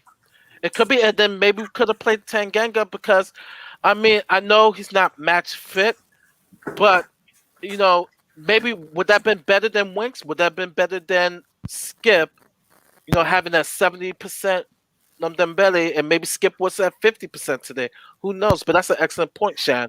The problem is that who are you going to play in? Who are you realistically going to put into his position that would be able to do the type of dog work that people like Højbjerg and Skippy do? And when we look for a third one to go, I said the same job that they do. Come on now, that's asking an elephant to become a giraffe or something. It doesn't work. Long neck hates a long nose. It looks similar from a distance. But my point is this: is that I think to a certain degree that Will may actually have a point there. And as much as when we watch the match, we tend to kind of, as human beings, this is just natural. I do this, and I'm pretty certain everyone else does. We'll pick up things that we pick up, and we can't objectively look at everything fairly, right? And I'm sorry, I'm a human being at the end of the day. I've got too much PTSD from this club right here for the last few years. There's too many incidences which I've seen people doing exactly the same thing, and the end result is the same, which is the capitulation. Losing 1 goal, bad enough. Losing 3, that's a disgrace. Losing 4. Look, I told you, buy 2, get 1 free. Told you, they got a third goal for no reason whatsoever. They deserve to lose 3-0. That's right. I was talking about Man City back in the cup when we were 3-0 up at half time, and Joey Barton got sent off, and then we lost 4-3. No, that happened with Man United as well. We were 3-0 up at half time. Terry Sheringham was 5-3. Yeah, that's 5-3. Sorry, 5-3. We lost even worse. Yeah. Tommy. What's even worse is that Gallagher was the best player on the pitch, and he's another Chelsea boy. And he's another Chelsea boy. You can't help but admire him. You can't help but admire the young man. My goodness, he is a very good talent. I was having a wet dream just thinking of if Gallagher was on Spurs. As the announcers, the American coverage, they were like, Gallagher is another Chelsea gem, box to box player, can create, defend, take free kicks, and I'm just like watching the game. I'm just like, oh, I wish I had Gallagher right now. Oh, I wish I had Gallagher. Never sell to I wish we had players. That's a bit harsh, Dan. Yeah. But, Tommy, you were going to rant about the starting lineup? Yeah, I mean, I've already talked about the starting lineup. Okay. I don't think anyone is super happy about the starting lineup. I just want to say, look, strap yourselves in, folks, because this is how Nuno plays football. This is how he plays football. It's not just about the result. It was similar against Wolves. We were fortunate to come out of that without losing. We should have lost that game. If Adama Traore could finish, we would have lost that game too. So it's not just about that. I talk to a lot of Wolves fans, and they tell me terrorist football. It's Jose Mourinho version 2. Jose Mourinho version 2. This is going to be Jose ball. This is going to be Jose ball. I'm just saying, strap yourselves in. If we can win games doing it, fantastic. I like Nuno as a sort of stopgap. I think, as Mari said, to get passion back in the players. We've seen that. We've seen some passion back. That's fantastic. It's not enough, but it's fantastic. So I would like Nuno as a stopgap, similar to what Solskjaer's doing at Man United. They've had terrible managers in the past, Mourinho. Now, I don't think Solskjaer's going to win titles with Man United. And I don't think Nuno's going to maybe not even get us in the top 4, but get a bit of passion back and then move on. But look, he's lost one game.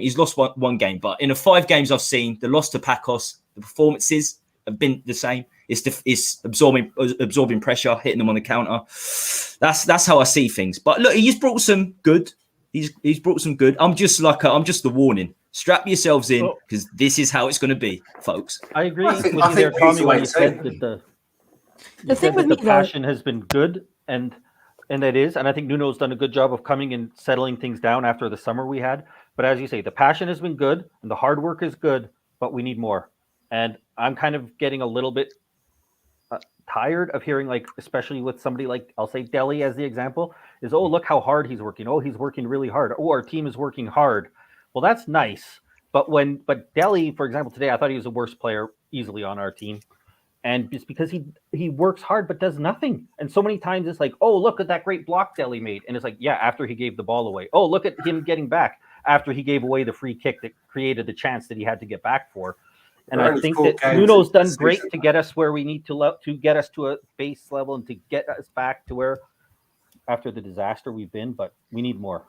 Tommy, Yeah, I do think you're right with We're this only being... 4 games into the season, though, Scott. It's there's definitely time, I think. And But are you yeah, seeing I'm sorry. No, go ahead. Sorry, I was interrupting. I was just saying I haven't seen signs that's coming. That's my concern. But Well, to be honest, I've seen that he's actually working harder and he's pushing more and he's tackling more and he's running around more, which was not the Dele Alli that we used to see, which was the flicks and the tricks. And so I'll be interested to see if he actually can combine the two. Yep. I think that would be nice. yeah, that's what we have to see if he can. That's fair. Yes. I agree with that. Yeah. I'm tired of watching this, though. Honestly, there's no creativity. The team has barely any depth. We were asking ourselves if we needed to get another center back this summer, and the answer is yes. Look at it now. We had. But Dan, two centre backs out on international duty. Dyer's got injured. You've got 3 centre backs not there. That's so. What if you get another centre back and we've got 5 centre backs? Is that a priority? Not a priority, but look how bad we defended last season. There's got to be that main position that you got fixed. And people were asking, now where's the other center back? If one of our center backs gets injured, who are we going to play against Chelsea? But when they come, if they come back, when they all come back, we've got 5 centre backs. Yeah, but at the end of the day, when they come back, you have a point that we're going to have a lot of center backs. Like, we have a lot of right backs, but we just need more. We're just so unlucky. We've got players coming in playing their first games in the Premier League and scoring 2 goals. 2 easily preventable goals.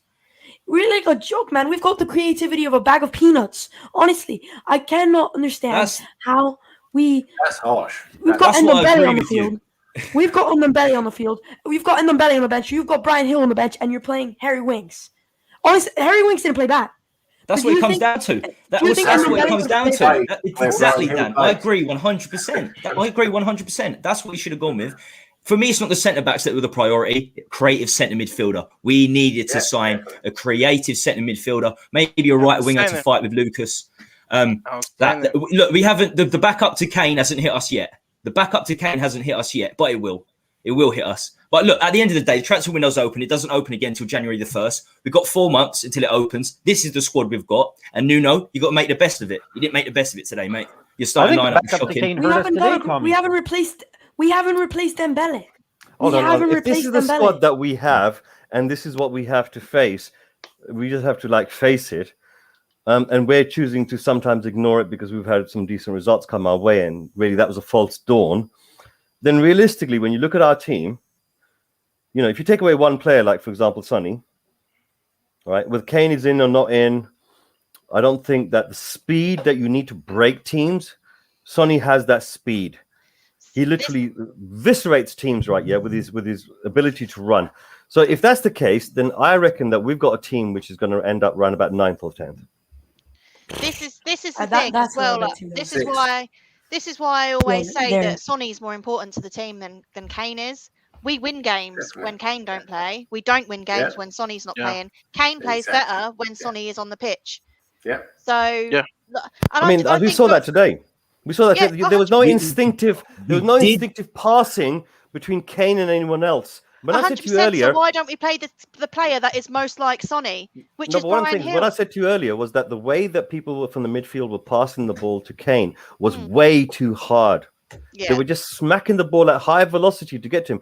How has he got 3 players around him and he's supposed to control the ball at the same time? He was losing the ball 50% of the time. And anytime he was getting the ball, he was getting crowded out. You know, we saw that time and time. And sometimes the ball would go over his head and he'd have to get past 1 or 2 players just to get to the ball. So the instinctive ability to pass ball, slick movement, things like that, that wasn't on display today. Yeah, that's why you need the And this is- middleman. You need the number 10, don't you? Is the middle guy to perform that pass. We had 3 deep centre midfielders. You know what? We had 3 deep centre midfielders. Even if we signed Traore, we could have played Lucas down the middle in that number 10 role. He can Yeah. He get was past brilliant people and last he season. can connect the midfield. He was good at that Yeah, last season. he was He did brilliant. really well. So if we'd have signed Traore, we'd probably be having a different conversation right now. Yes, he has no end product, but he can feed the ball into players that are better at finishing than he is. Whereas at Wolves, he hasn't got that luxury. Unless somebody was lying, and we don't have the 40-50 million pound lying around. And this is the reason why I said this game from the beginning was screaming for Brian Hill or Tanguy. The way the guy runs and he creates, and like I said, you saw a little preview of that in the Pascal game with him and Kane. You know, would at least a blimp of an attack that we needed today, or which this is going to be really important. I think our most important player from this point on for the next couple of games. At the beginning in the pieces, I said Gio Lo Celso. I'm changing now to Tanguy. He is going to have to be the most important player in regards to getting any form of creativity coming from the middle, because we are going to struggle to have chances. And so I see this for the next couple of games, because it seems that Sonny's going to be gone for 2 to 3 weeks. That Tanguy is going to be the most important player, along with. I don't know though, Mari, because I think he's gonna play. Gio Lo Celso and Ndombele are quite similar. And I think if Nuno had to pick between Ndombele and Gio Lo Celso, he's picking Gio Lo Celso. But look, guys, I've got to go. Okay, Dan. Thanks so much for having me. Yep. Make sure everybody subscribes to Mari and spread the word. Let everybody know about Mari to help him get to that 100. Yep. As much as it pains me to say this, come on, you Spurs. Good lad. And you're right in what he's gonna do. I just hope he doesn't do that, because Lo Celso, I'm still waiting to see where he is a box-to-box center mid who. But he does it Sure, for but Argentina. I don't think he does it for Argentina, and that's the frustrating thing. He does it for Argentina, and But I'm he still plays waiting. in he plays on the left of a free for Argentina, but Nuno won't drop Dele to play Gio in his better position. Yeah. Gio is best on the left of a free. But I think Dele Gio's that's- out and out. I think Gio's out and out best position is number 10. But if you've got 3 centre midfielders, I think that'll be his best Real position, left Betis- centre mid. Yeah. The Real Betis days when he was scoring goals and assisting, the reason why we chose him over Bruno, I still think, yes, we didn't want to pay that much for Bruno Fernandes, but it was like, oh, the same output by Gio Lo Celso at Real Betis, and he's a little bit cheaper. And of course, the rest is history. But yeah, we haven't. But the thing is, in that team, Murray, in that team, right? Yeah, Emerson played in the last season. He was there. Emerson played right back for him. Right, those two, they're familiar with playing with one another. Right, Yeah, that's true. And I've seen them celebrate goals together because they can click together. And I think that's really one of the biggest shames right now is that Emerson gets to start, but he doesn't get to play with a player that he's familiar with, that he can pass the ball to, that he instinctively knows when next man is going to make a break, make a run, go behind someone, or what he wants him to do. This is a very new team for Emerson. The first 2 games he played for Barcelona, he played absolutely dog shit. Right, so it's going to take a little while for Emerson to get used to. No, it was honestly. Anyone goes out there and watches Emerson play that Barcelona game, the first one, right? Yeah, against Juve. It was on my days. It was the worst performance. Even Doherty could have played better than him. But that's not the quality of Emerson. I That disagree. was just the unfortunate Pushing thing it, of trusting mate. him into the team. You know, I know he's a much better quality player than that because he's proved it over a long period of run in the previous team. Okay, so but look, at the end of the day, guys, we're gonna get heartache now, and as Tommy said, you know, strap yourselves in. I've tried to be as positive as I can before today. Even like on the 80th minute, I was still positive because I still thought maybe you can pull 2 goals back or something. But no, I think So was I. Yeah. yeah. I thought, Honestly, I think thought we could actually get an equaliser when it was 1-0, when it was 1-0. Look. We know what Nuno's like. Nuno's got some better toys to play with being at Spurs than he was when he was at Wolves. Right? It takes time to build yourself into a squad. It takes time to ingrain yourself with the fans. It's going to be a learning curve for Nuno, and I hope him the best because I don't want to see them fail. Even Winks, for example, even when he came on, I was smiling. I was thinking, yeah, man, don't worry. You know, this will be the Nuno magic. You know, it hasn't quite worked out. It's been 2 for 2 for Winks as far as I'm concerned. Davis, same as him, 2 for 2. But the rest of the team, you know, does 1 or 2 players make that big a difference to the rest of the team? I think To our team, yeah. But when you've got Davies making mistakes like he did, it does make a big difference. Yeah. Well, in that case, if you got somebody in the center of the pitch like Winks, which is not giving you the confidence, right? And then you have to play extra. And when you got someone like Davis on the left-hand side who looks like he's competent, but literally getting up to no good on a regular basis, I think you're right. That is a recipe for disaster. The question is, what is Nuno going to do? He can't play with 11 men for the rest of the season. He needs a bit more depth.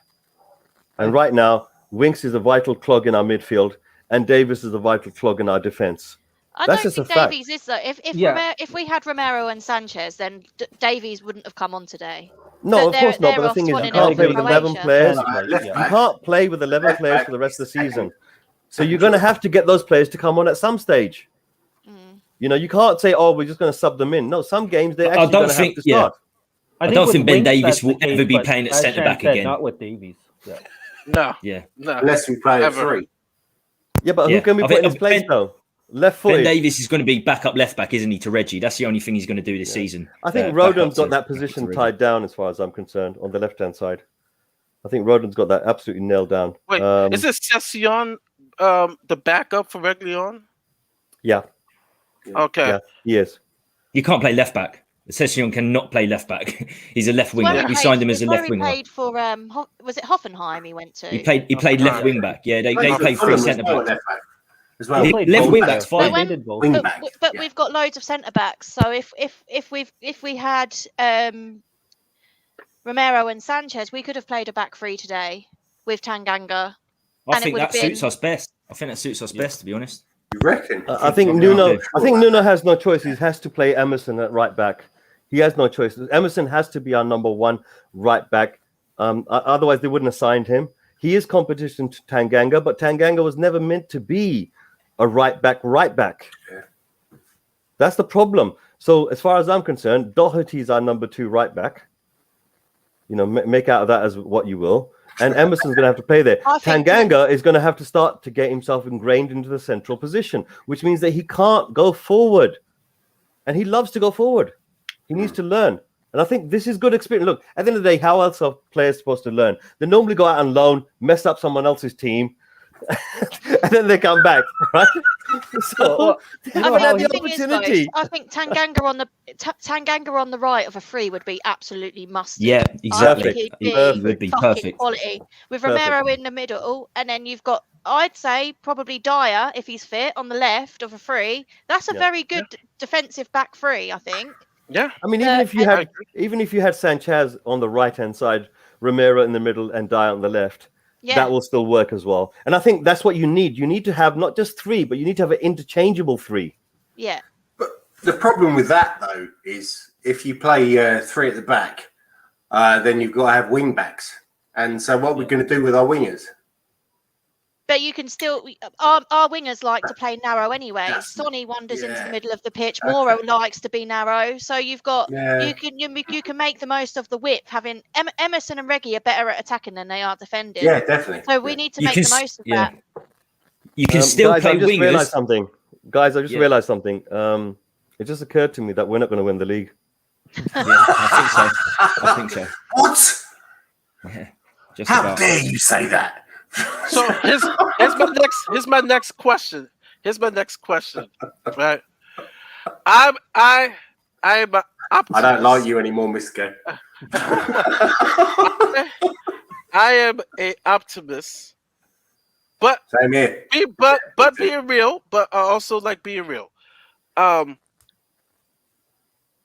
course, I will always say Reality we shit. have a chance to win the league, especially if we're on top of the table. I will always believe. As even if this ship is sinking, I will always believe. Now that it looks like we won't be on top of the league by the end of today. Yeah. So the question is top 4. I still say if everything happens the way I hope it happens, meaning Tanguy is like rejuvenated, say, you know what? I'm gonna give him my all. Gil gets the chance to somewhat play and shine. Dyer's injury hopefully is that long. That maybe that the Premier League is unpredictable. Look at that. Newcastle just tied United. Top That four. may be Top top four. four. Top four could be over It's in still 2 weeks. doable. Top 4 could Top- be over in 2 weeks if we lose to Chelsea and Arsenal. I think top 4 relies on other teams messing up. than So, us. Guys, I'm saying- I just realized I'm still- something. No chance. I don't think we're going to get top 4. No chance. I'm still optimistic. I'm still optimistic as I used to be disappointed as I am with today's game. I'm still optimistic that top 4 can still happen, but there's some things that need to be done, what I've just mentioned, to still happen. We can still surprise people, be that pain in the ass of a team. This is just the first hiccup, but we can still be top 4. Mari, if we- that's all why right. you're the host. Mari, Mari, you need that's to why stop you're the drinking host so of the much. Love Lounge. Mari, here's Mari, the that's problem why which you're I've the got host of right, the yeah? Love Lounge. Here's the problem I've got. Chelsea played against Man City, right? And they went a player down. They didn't lose the game, right? Yeah. We went a player down against Palace and we lost the game. That tells you relatively, you can't. I mean, we're starting to see a pattern in terms of how good we are. We've always been the bogey team to City. We all know it. I mean, if you look at how good a team they are, squad wise, their bench is better than our first team. Oh yeah, That proves they go 3 deep.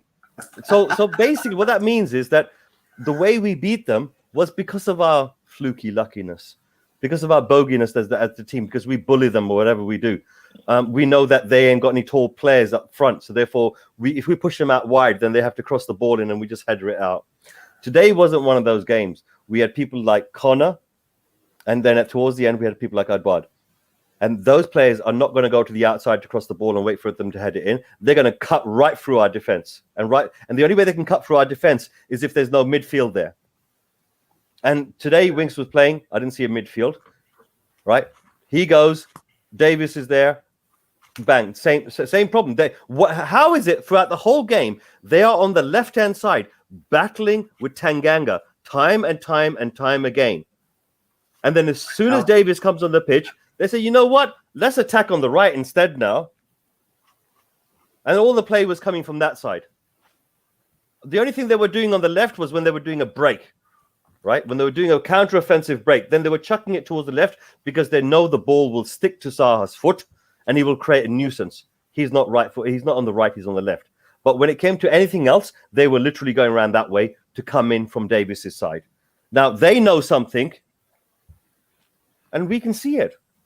There's no more excuses left for these players anymore. As far as I'm concerned, we're very, very lucky it's only 4 games in and that we haven't decided to embrace these players and let them continue like this. So, yeah, it is what it is. Big up to those in the chat. Big up to Wayne. Yeah. Big up to Bryce, the regulars. And yeah, Aaron, this Bryce. is Yeah, no I think depth, no fifth is ambition, no ambitious. depth, creativity. no ambition, no creativity. 5th to 8th is what our season aim will be, and But Kane what do needs we really to turn up. expect? And I mean, the what do we really creativity there expect? We is. can't spend This is as the much thing. money as the rest of them. Yeah. We can't spend as much money as Man United, Man City. You know, we have done We have spent more money than them. well. How much money did we spend on that stadium? A lot more than them, right? Yeah. We got our training grounds better than theirs, right? Yeah. Right. Look, we got Kane. They can't spend 200 million to buy him off us. You know, when we talk about big clubs, right? Yeah, we're not exactly a little club ourselves. You look at the players that they bought before. I'm not talking about this transfer. Oh no, I'm being facetious here. Okay. Seriously, I've never seen that before. Sorry. No, we're buggered. 5th, right? Yeah, I think it's optimistic. Are we better than the rest? Are we the best of the rest? I'd like to ask Will this question. I'd love to ask Will this question if he was still here, because if he thinks we should go defensive against Palace, we should look for a draw against Palace, and tells me that we're going to finish in the top 6. Then I'll jump on his channel later. And have that discussion with him. But yeah, no, if we're going into Palace looking for a draw, then yeah, we're in big trouble. As Wayne says, yeah, the creativity, the lack of creativity is just we're never getting into the top 6 without that. With that lack of creativity, no way. And the only creative spark we had today, we didn't put on the pitch in Hill. So yeah, Dele Alli, Winks, Skip, and Højbjerg. That was where we were supposed to get our creativity from. When I first became a Spurs fan, back in the 80s, we were a cup team, and that's what we went for. We had so many creative players. We had brilliant players, and there always seemed to be something that would knock us over. I mean, this comment annoys me so much. I wanted to buy Ronaldo and put him on my fantasy league, and I didn't do that either. I can't believe I got slapped around today so bad. No, he has. It's 1-1, isn't it? Yeah, it's 1-1. United Newcastle. He got his debut goal. He scored again. Oh, is it 2? 2-1. Ronaldo just scored again. Oh, bloody hell. I'm the same, Mr. K. I should have done it, man. I know. The silly thing was that I took Zaha off and put Tanganga on. That was the worst move. Man City, you're beating Leicester. Oh, my bet's coming in. It could be a good day. My bet's coming in. Guys, what that means is that behind everything, right? Yeah, sometimes what we feel angry about, sometimes is our own feelings. We set ourselves up to be angry and to be disappointed and to be upset. I certainly do. And I know that other fans out there do exactly the same as me. We set ourselves up to be hurt like this. That's why we're listening to Will right now. And Will sounds absolutely calm as a peach. Why? Mainly because he hasn't slept. But the main thing is that he's tempered his expectations. Maybe in the euphoria of, just before the international break, maybe we started to kind of lose perspective over what we really had as a squad. And that we thought that the teamwork and the togetherness was something so special that we've not seen from our team for a long time. We thought that was enough to overcome. I honestly, look, guys, you answer this one. If we ended up, say, for example, 7th this season, 7th, right? But what you saw from the team was a togetherness and a fight throughout the whole season. Would you be satisfied with that 7th? Definitely. I wouldn't be. Yeah. Do you know what? I would be. As I said, I don't mind. If the team is playing together and they look like that's something that I always like to see. The team's playing together, and if we lose, we lose, but we lose together. So yeah, Arsenal have gone 1-0 up. Yeah, I know. Oh, for fuck's sake. No.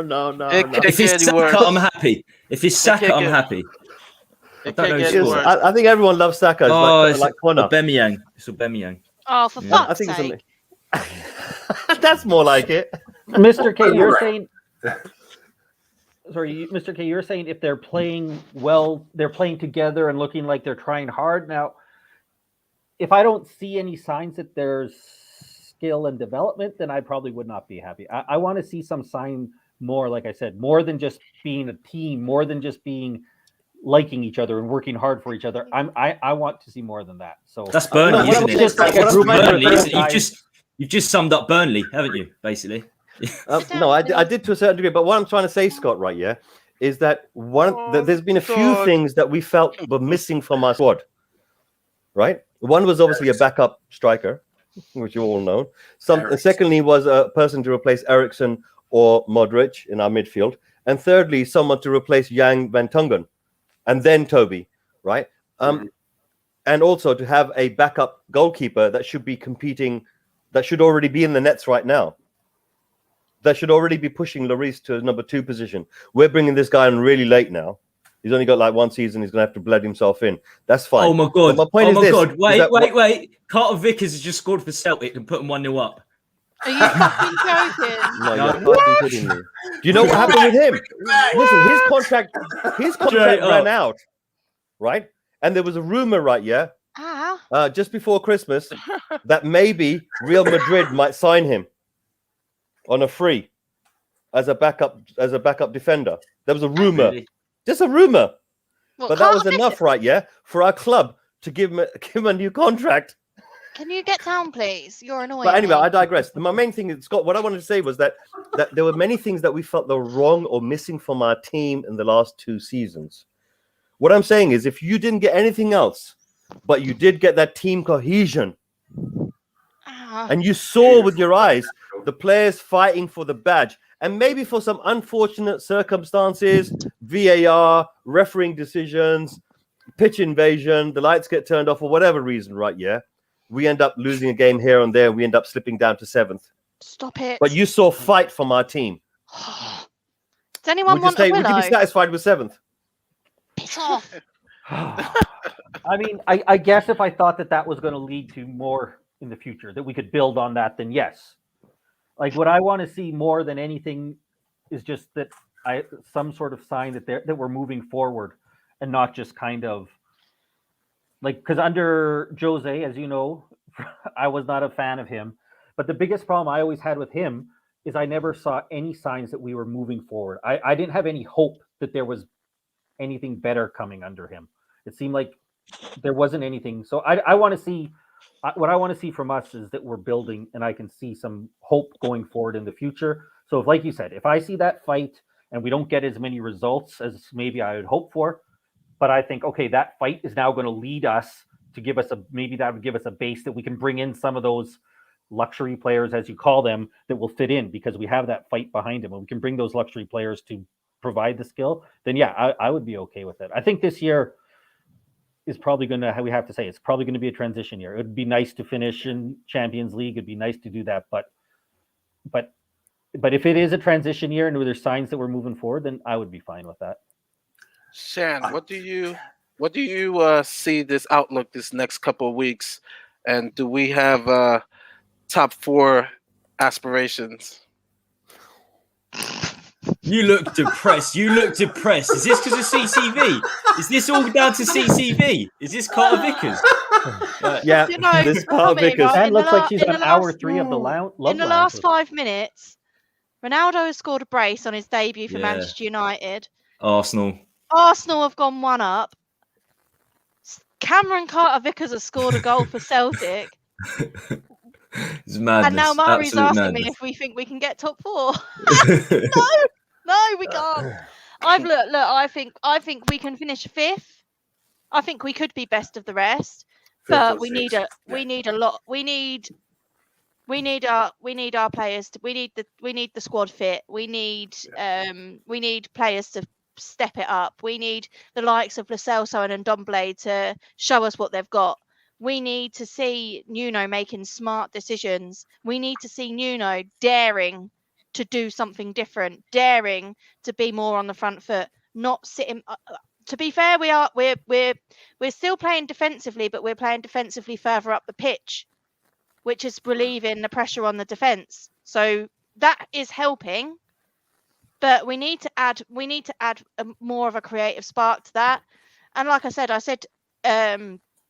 as we were ending the transfer window, I was hoping we'd either get a CAM or a right winger, because either way, you've got Mora who can play on the right, or he can play in the middle. So if you get either or, you can swap them to around. But I think in January we need to definitely get at least one of those positions in, either a right winger or a CAM, and we need to get a backup striker.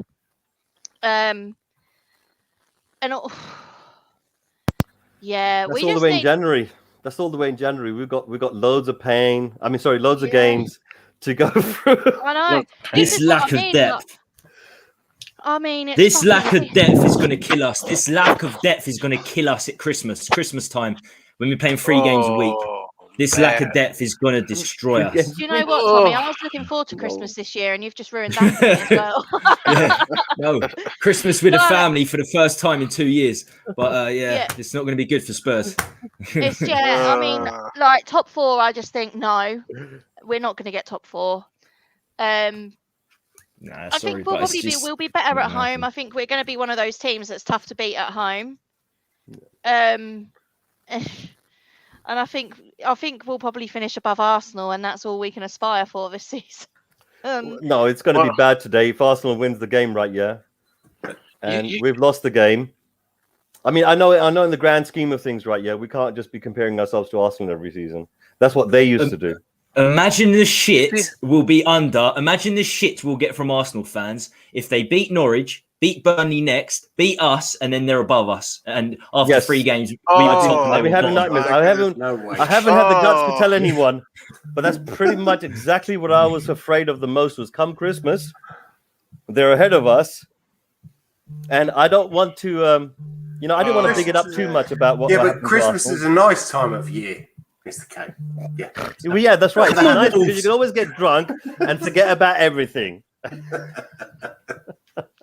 I just think like we need Nuno to be making better decisions. We need better game management. Yeah. Will was right to an extent. Obviously, circumstances haven't set us up for success today, but we could have managed that game a lot better. Yeah. From the starting lineup to the substitutes, from the starting lineup to the substitutes. To when Dyer got injured, that you couldn't help that. You needed to bring Rodon on. But at half time, before Tanganga got sent off, or even at 55, 60 minutes, you can see we're not doing anything. Make that change. And then if we make that offensive change, maybe we're not under as much pressure, and maybe Tanganga don't get sent off. I know that's the thing. but manage the game. I think Sean is right. We didn't have the type of players to hold on to the ball, and that's what we needed to do most. We could see from the first half that we weren't holding the ball properly. Well, this is the thing. We talk about the red cards and after Dyer was injured. If you're on the front foot, it changes the game. It changes the game. Tanganga doesn't have to put these rash challenges in. You put them on the back foot. Attack is the best form of defense. It's a true saying, and it's always the way to go. Attack is the best form of defense. And when you play with 4 centre midfielders, when you start with 4 centre midfielders that don't assist, basically with Ali, Skip, Winks, and Højbjerg, you're setting yourself up for disaster.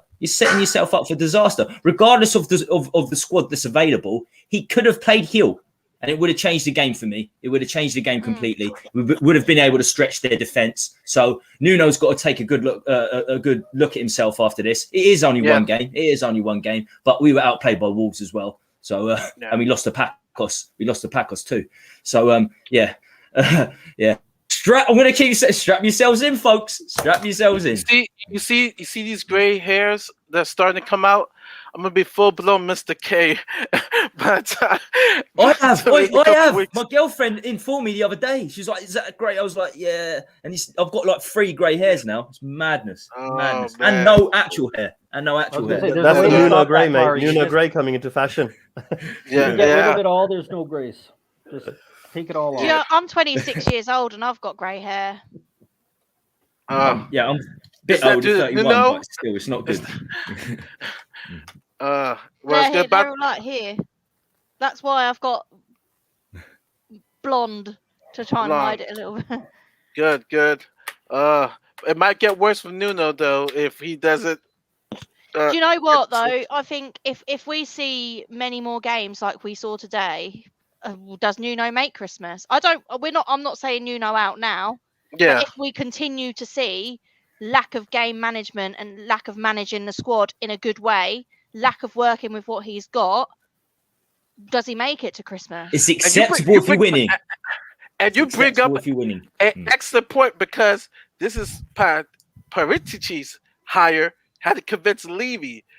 If Levy starts around December like, hey, this is not what the fans are upset, this is not what the attacking football that I asked for, it could be. It could be. So that's not out of the realm. And wouldn't that be funny that in December, if let's just say worst case scenario, that happens, Arteta is still at Arsenal, but Nuno's gone. That would be mental. But it's not saying that, like I said, it's one loss, but we do see the problems. We did see the cracks, the what ifs, and I don't like to work on what ifs. I like to work on what is. I mean, but what ifs are now. You can put a certain element of perspective to it. Yeah. You can, but what we saw was a lack of game management. What we saw was a lack of tactical awareness. What we saw was a manager not knowing what to do when we haven't got all of the tools that we need. The sign of a good team is to be in trouble but still do what they need to do to win matches. We saw it with Liverpool last season. They still finished top 4, and they had a really bad injury crisis. They had no defence. They were playing their kids in defence. So there is no excuse. We need to be doing better. Yeah. Right, guys, I've got to jump, but it looks like Brian's available, so it's like a tag. If you're still staying on. So, yeah, cheers, guys. Good to see a lot of people I haven't seen for the first time. Scotty M, I know you're on the chat. Shannon, I know you're part of Cheese Room, and Ricky, if you're still there, I've seen you for the first time, so it's great to be part of it. Make sure you sub to Mari. Get subbing, people, because we need to get him to that 100. We need to get him to that 100. Here he is. Tag. I'm out, guys. In a bit, yeah. In a bit. Yeah. You're it. Yeah. Mr. Dago, what Here we go. Fine performance we had today, right? Started with the lineup. Did you like the lineup? What you done on a Thursday night? Got no depth because our chairman's tight. What a feeling, what a night. What a shambles that was. Did you like the lineup? The lineup, the manager, the whole thing. We've got Hugo now injuring our own players, which is fantastic. Yeah. It's honestly, I was saying before that my 3-year-old nephew has better distribution than Hugo. He was doing his best David Seaman versus Ronaldinho little thing with his flapping. And first of all, before I go any further, Sean, how's the hangover? It's getting better now. It's getting better. You probably didn't need me coming on and clapping and shouting, did you? Honestly, like, fucking hell. I mean, that was a painful watch. Like, oh, mate. It was literally, I've only literally come on for a little while. My wife doesn't even know that I've come on, so I've got to be quick because it's my last day with her for 6 weeks. So I said no more streams after We Are Tottenham, and I've kind of broken that rule and just waiting for the bad look to come in. So I just wanted to come in and say hello to everyone. Hello to Scott. Hello to Mr. K. I don't know who that is in the bottom right-hand corner. Ricky Hey, Villa. Ricky Villa, THFC. Hi, Lens. Yeah, Lens. That's what's it. up, what's up, buddy? So I only came in very quickly to say hello to everyone, and I will see everyone in England very, very soon. Yeah. Hello, Bryce, as well, brother. I see you in the chat, and Aaron and everyone. Love you all. I just wanted to come in and just have a little sing-song and forget that Sean's got a hangover and probably make that 10 times worse. So I apologise. I apologise. But guys, listen, final things I'll say, it was just an awful performance. I don't understand why Hill didn't come on at all. Like, even when it was 0-0 and Zaha started to get a bit of freedom on the right, it's like, okay, you've got one player doing that. Why don't we have one player doing that to kind of balance it out? But hey-ho, this is Tottenham, and we've got more injuries. It's only Chelsea and Arsenal to come, and here we go. Here we go, as Romano would say. But I'm going to let everyone else talk now because I'm going to go spend some time with my wonderful wife.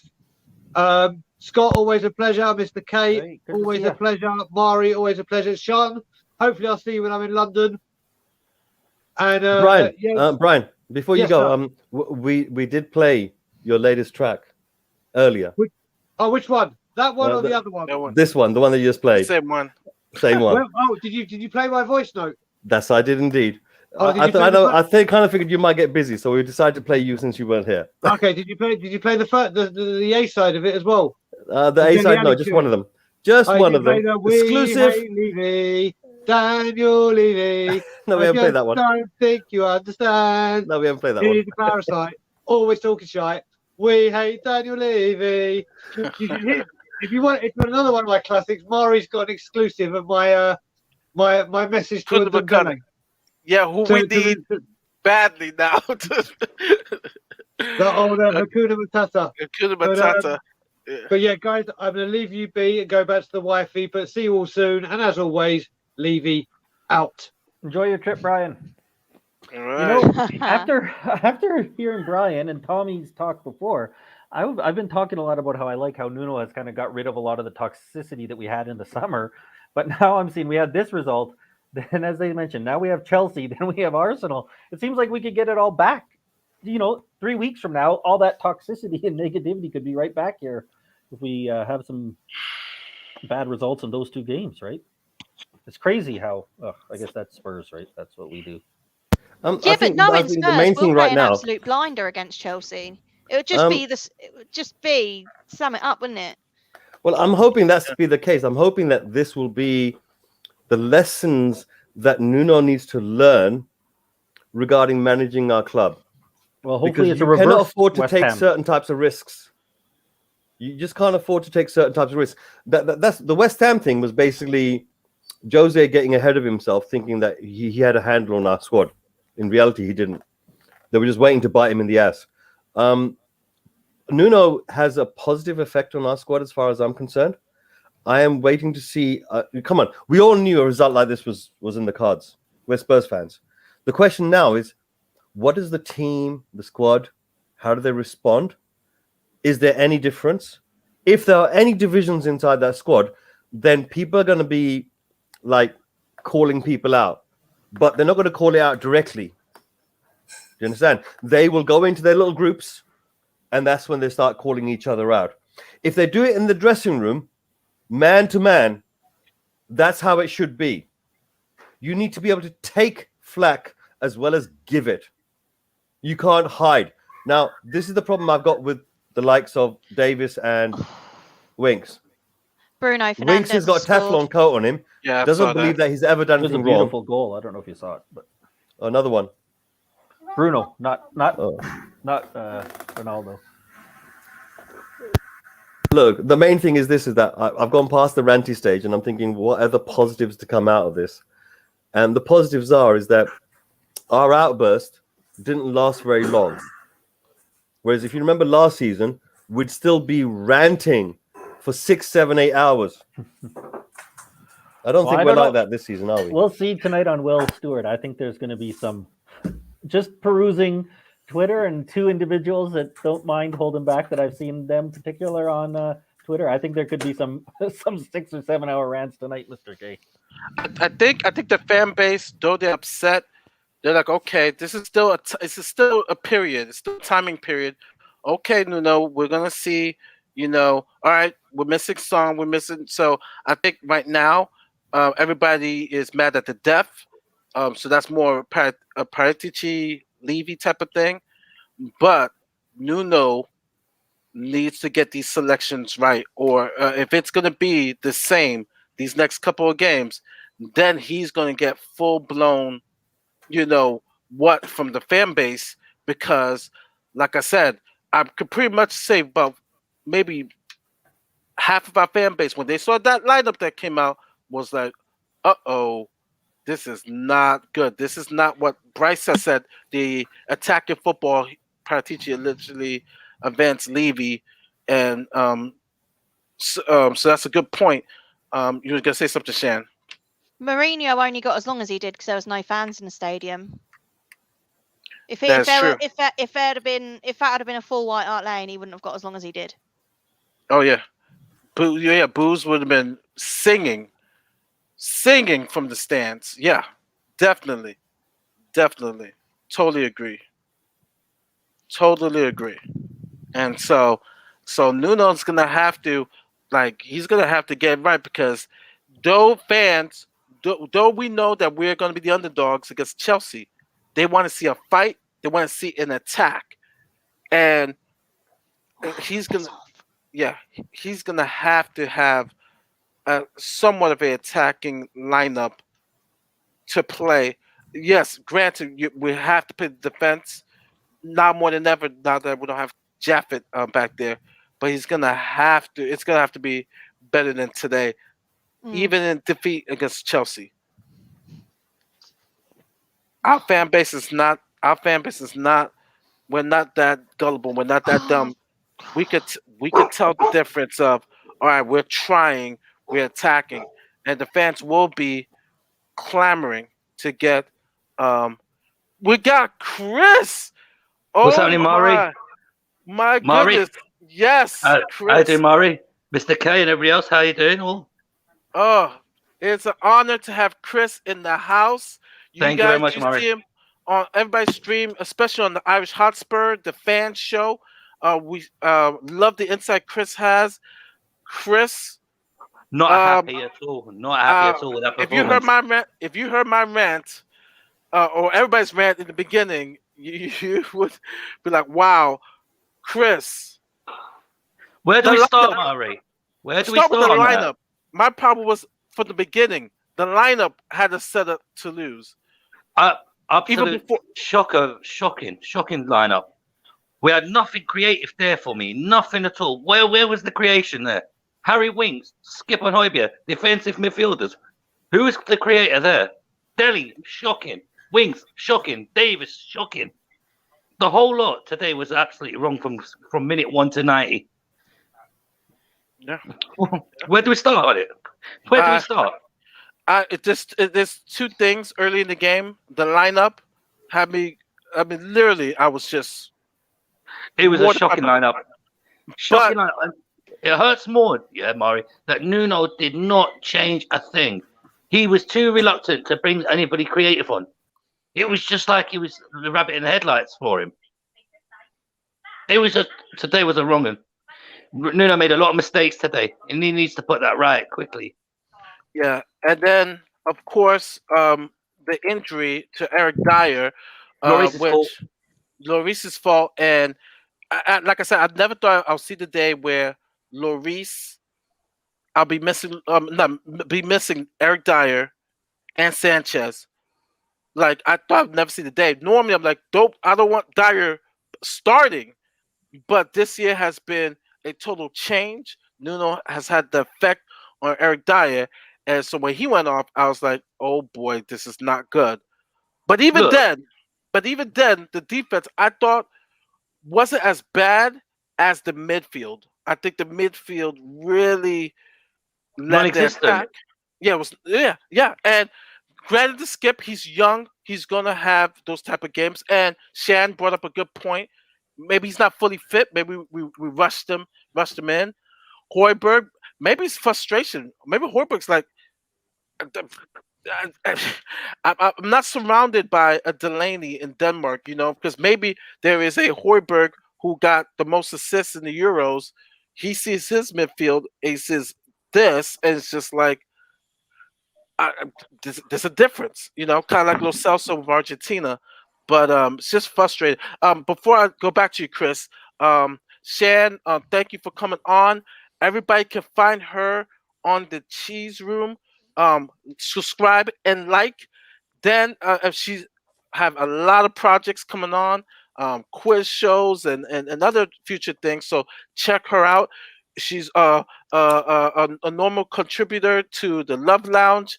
See her. It's gonna be a therapeutic lounge. It was always a backup when we lose. We're gonna need therapy on Wednesday, Yeah. Mari. So it's gonna be drinks therapeutic. It's gonna be okay. Woosa on Wednesday on the Love Lounge. So it's gonna be a little different. Still a Love Lounge, but it's gonna be therapeutic. It was prepared for days of a draw or a painful loss. So come on, you Spurs, Shan.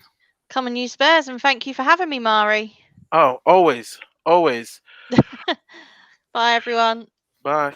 Yeah, nice to meet you, Shan. Back to Chris. I don't know where to start. It was just non-existent midfield. When I saw Wings starting in the lineup, I just said to myself, "Why? Why not play Tanguy? Why not play Hill? Two creative players, two, and he just chose to pick three defensive midfielders, and it just did not work. We had one shot on target, one shot to hold that two. Okay, two shots. Sorry, Yeah. 0 in the first half and 2 in the second. Yeah, but Mr. K, come on. What went disastrously wrong there? I just can't see what.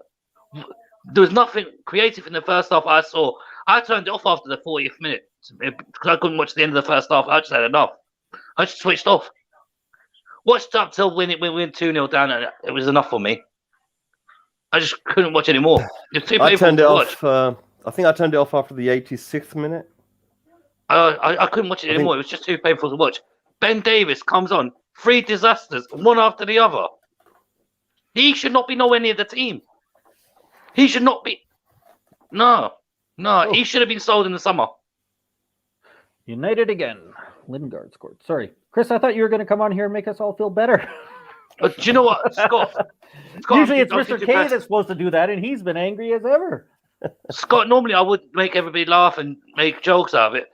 But today, the team was the joke. Not me. Yeah. Today was the team. The team was the laugh. They were embarrassing. Yep, I can't disagree. How can they even want to wear that shirt after putting a performance like that?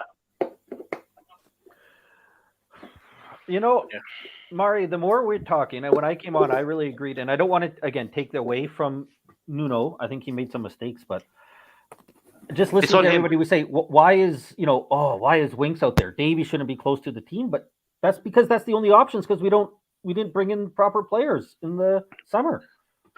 And these players should have been sold. Like, we talk about, Tommy said, I think the backup for Kane is going to come back and hurt us in the future. It hurt us today. We had nobody to bring on.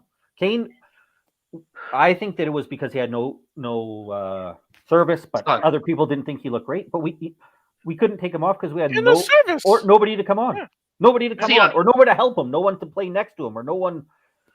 It would have been nice if we had somebody we could have brought on and Kane could have dropped back and provided that service that he wasn't getting to somebody else, but we don't have anyone. We're going to bring on Dane Scarlett, 10 minutes of not even, or now I guess he's played 2 games at senior men's football. So I saw a lot of people slate Emerson today. I don't think Emerson did that badly considering he had to deal with Zaha for the whole game. I thought Emerson was fine. Not great, but not because of anything he did. He didn't get a lot of chances. Shannon made the point a lot that the midfield weren't giving the ball out. I thought Emerson and Reguilon were probably the two of the better players for us, both of the fullbacks. They just didn't get much of a chance to go forward. I'll tell you what, Scott, we didn't have a midfield there. We could have just played without the midfield there. They were just non-existent. Yeah. Not a good game for Højbjerg. Winks, he should not have been even on the pitch. We should have had somebody creative like Tanguy or Brian Healing. First of all, that should have been the first one of the 2 creative players, because we had nothing creative to show for the whole game. Yeah, and Nuno's very reluctant to change it, which is a problem. When I'm not an expert. I didn't watch every minute of Denmark's games, but when I saw Højbjerg playing for Denmark, and he did get a few assists, but the thing to me that I saw most out of him was he was good at moving the ball to somebody like a Damsgaard who could then make the pass into the forwards. Maybe I'm wrong, but I didn't see him necessarily making that pass right up to the forwards for Denmark. But we didn't have somebody like a Damsgaard in our team for him to kind of move the ball into, and that's what we're lacking. The same thing with Lo Celso in Argentina, right? When he plays for Argentina, he's effective because he has Rodrigo de Paul who can move the ball from the back. He has Messi that he can move the ball over to. He has quality around him, and with our midfield, we're lacking that extra quality of a creative guy that. Guys like Lo Celso, guys like Højbjerg can pass the ball off to, who can work with. But instead, there's so much. Often our midfielders are asked to do way too much of the job on their own, rather than being able to work and have somebody there to help them out do some of that stuff. And I mean, So don't then they forget will have a teams like bad game. And that's, look, even mighty teams like Barcelona, right? Yeah, can lose something like 8-2 or whatever, right? Yeah, and they can have their bad days and their off days. The problem is that doesn't happen very often. It's like lightning; it only strikes Exactly. once. What we've got is a situation where we've got It's a all typhoon. too familiar lightning. The lightning we're familiar with. As soon as we see it, as soon as we feel the precipitation in the air, we know what's going to happen next. And when we saw the team sheet, we're willing to give it a little bit of a buy. See, you never know, Nuno effect. But then it didn't take very long. It did not take very long before the alarm bells were ringing. Where I'm thinking, why is certain players like Tanganga, why are they having to play in the way that they're playing? It's because if there's nothing in front of them that's going to take control, then they're going to end up being sucked into it. If you're gonna have to make, Skip wasn't 100%, so which meant that he wasn't as sharp or slick, so therefore he was always going to be a fraction of a second behind on his tackles, and that's pretty much what was going on there. Højbjerg looked off it. I think I know what it is. I think there's some players they just don't want to play with Winks. You can see the way that they played. It just wasn't right. Højbjerg never plays like this. Well, I think it wasn't his best. One of the things with Højbjerg is, you know what? He should be able to have a game like this, but there was nobody around him to pick him up, right? So when he has a bad game, there's nobody there to kind of pick him up and make it so that it stands out more. And because everybody has a bit of an off game, but the problem is when you don't have anybody there, and Skip was kind of injured. Now, why are we playing him? Are we playing him because we have no other options because we haven't properly managed our team? Or are we playing him because if we had a proper replacement for him, would he have played today? And I worry that the reason he played is because who else? Niall John looks good for the future. He's not ready to play today. Delhi was off it today, way off the pace. Delhi was way off it. I was not. I thought he was our worst player, to be honest. Delhi was not. Tell you what, he should be one of the first players to be coming off the pitch. Winks and Delhi together should have both been coming off the pitch and bringing on somebody like Ndombele or Hill just to give us a bit of a movement. But he kept Delhi on the whole game, and Delhi was done nothing, done absolutely jack. Again, it was really a game we needed Delhi too, right? We needed somebody to step up and provide a little bit of creativity, and Delhi did not even. He didn't look. See, that's the problem in the game. He was going to do anything. Look, guys, that's what I'm trying to say. Without a solid center field, without the midfielders in the middle holding it together, the rest of the team doesn't seem to be able to function. The rest of the players don't act in the fluid manner that they normally do. See, there's only one player I can actually give a little bit of credit to today because he came in for Dyer after 15 minutes. Was Rodon? He was the only one, I think, and Tanganga were the only two players, and possibly Lucas, who put a bit of effort into that game. The rest of them, Harry Kane, non-existent. But Harry Kane was chasing shadows all the time. Yeah, Delhi. That's what he was doing. Done nothing. Surrounded by 3-4 players every time. Winks, nothing. Skip off the pace because he's got an injury. Region and Emerson done their best, but just the whole middle of the pitch was just like an open playing field for Palace to play through us. It was evident from about minute 10. And Gallagher he owned our midfield. He was literally, the man of the match, easily. Look, I was wishing we had Gallagher. I'll say, early on when he wasted some of those, because he did so great, and then he had a few wayward shots, and I wonder, after he got those 2 goals, there was a few times I thought, he thinks he's a little bit, but at least he had chances. that's nitpicking. Yeah. He did great. I just thought it was a few times he skied that ball. The problem is if you're going to get chances from that distance, right? Yeah, where he was taking shots from, which is just outside the D, right? Yeah. When we were on the opposition, we never got that close to get a shot away. We had too many players in front of our faces, which meant that our defense was sitting back a little bit deeper than it should be. The main reason is our goalkeeper doesn't really like to come out too much. So if he's going to stay back, everyone else is going to stay back. And that's the reason why Gallagher can actually afford to take shots from that particular position, because nobody's blocking him. Nobody's saying to him, you can't take the shot. when we went forward, we weren't getting the same space. So what's the difference between the two sides? They both got 2 legs, 2 arms. They can breathe and run. How come they're able to put so much pressure on us when we were going forward, but we didn't seem to have the pressure on them? That's because in order for us to get to their defense, we have to go through their midfield. In order for them to get to our defense, they had to get through our midfield. And when you saw 3 people in the midfield in previous games, you saw Skip working hard, Højbjerg working hard, and Dele Alli working hard. All 3. You need to have, if you got midfield players, they need to be putting it in. If they don't put it in, then the rest of the team doesn't function properly. And they're the ones who are going to take the risk. They're the ones who are going to get pulled out of position. They're the ones who are going to be rash. When you don't have a team, when you have a team, you can be calmer. You can be calm inside. When you don't have a team, it gets you going. You then run forward. And I felt that's what happened today. It felt too individualistic. People were making too many risks. Another thing for me today, I'm starting to question Lloris's getting this extension to his contract. I'm starting to see cracks in him as well, where I'm not sure if he should get that 2-year contract, because I think it's time for his replacement to come in, because some of the mistakes he made today, it was just flapping for the ball, flapping. I would agree. Look, Lloris, right, is a legend of our club. He is, for sure. The number of times he's pulled us out of a game, right, it's unbelievable. I said that in order for us to win the game today, Lloris is going to have to pull out 2 amazing saves.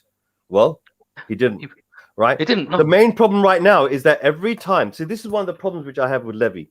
I'm sorry to bring it onto the side here. The problem is, right, is we went and we spoke to another goalkeeper and we said, listen, Geezer, come here. You can go anywhere. Come here. Sign for us. Well, I'm going to be number 2. No, he's old. You're young. He's eventually going to get phased out. Brilliant. I'll turn up. I'm going to be there. I'll play for some European games, maybe a couple of cup runs. And then next season, I'll take over and become the number 1.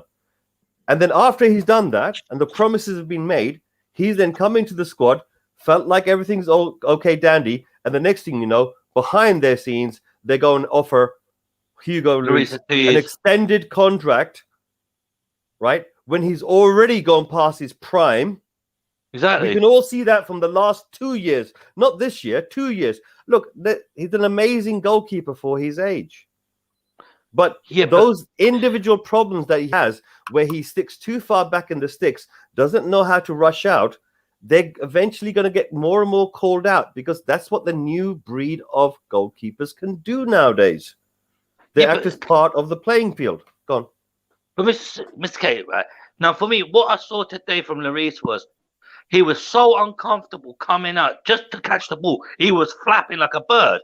You know what I mean? Like any other goalkeeper probably would have caught that. Alice, if you look at somebody like Allison or Edison, they'll come out, collect the ball, no issues.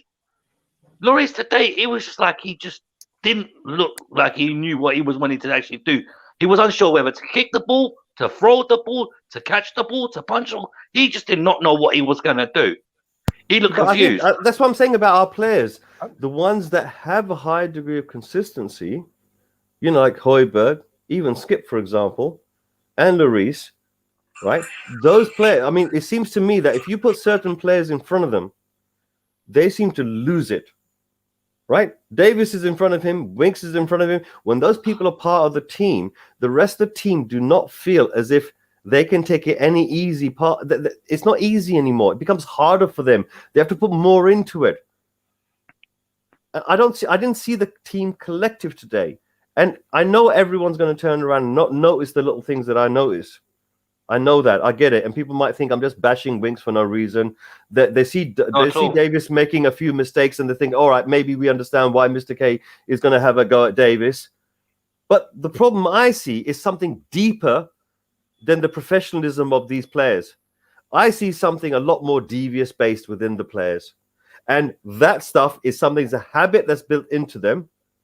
Now that certain groups are being rooted out and pulled out, their little cozy club, right, needs to disappear too. I guarantee you, if we get rid of those 2 players, right, watch the effect it will have on the rest of the team. We may not win every game, but the way that we go about with each other is going to dramatically change. Trust me.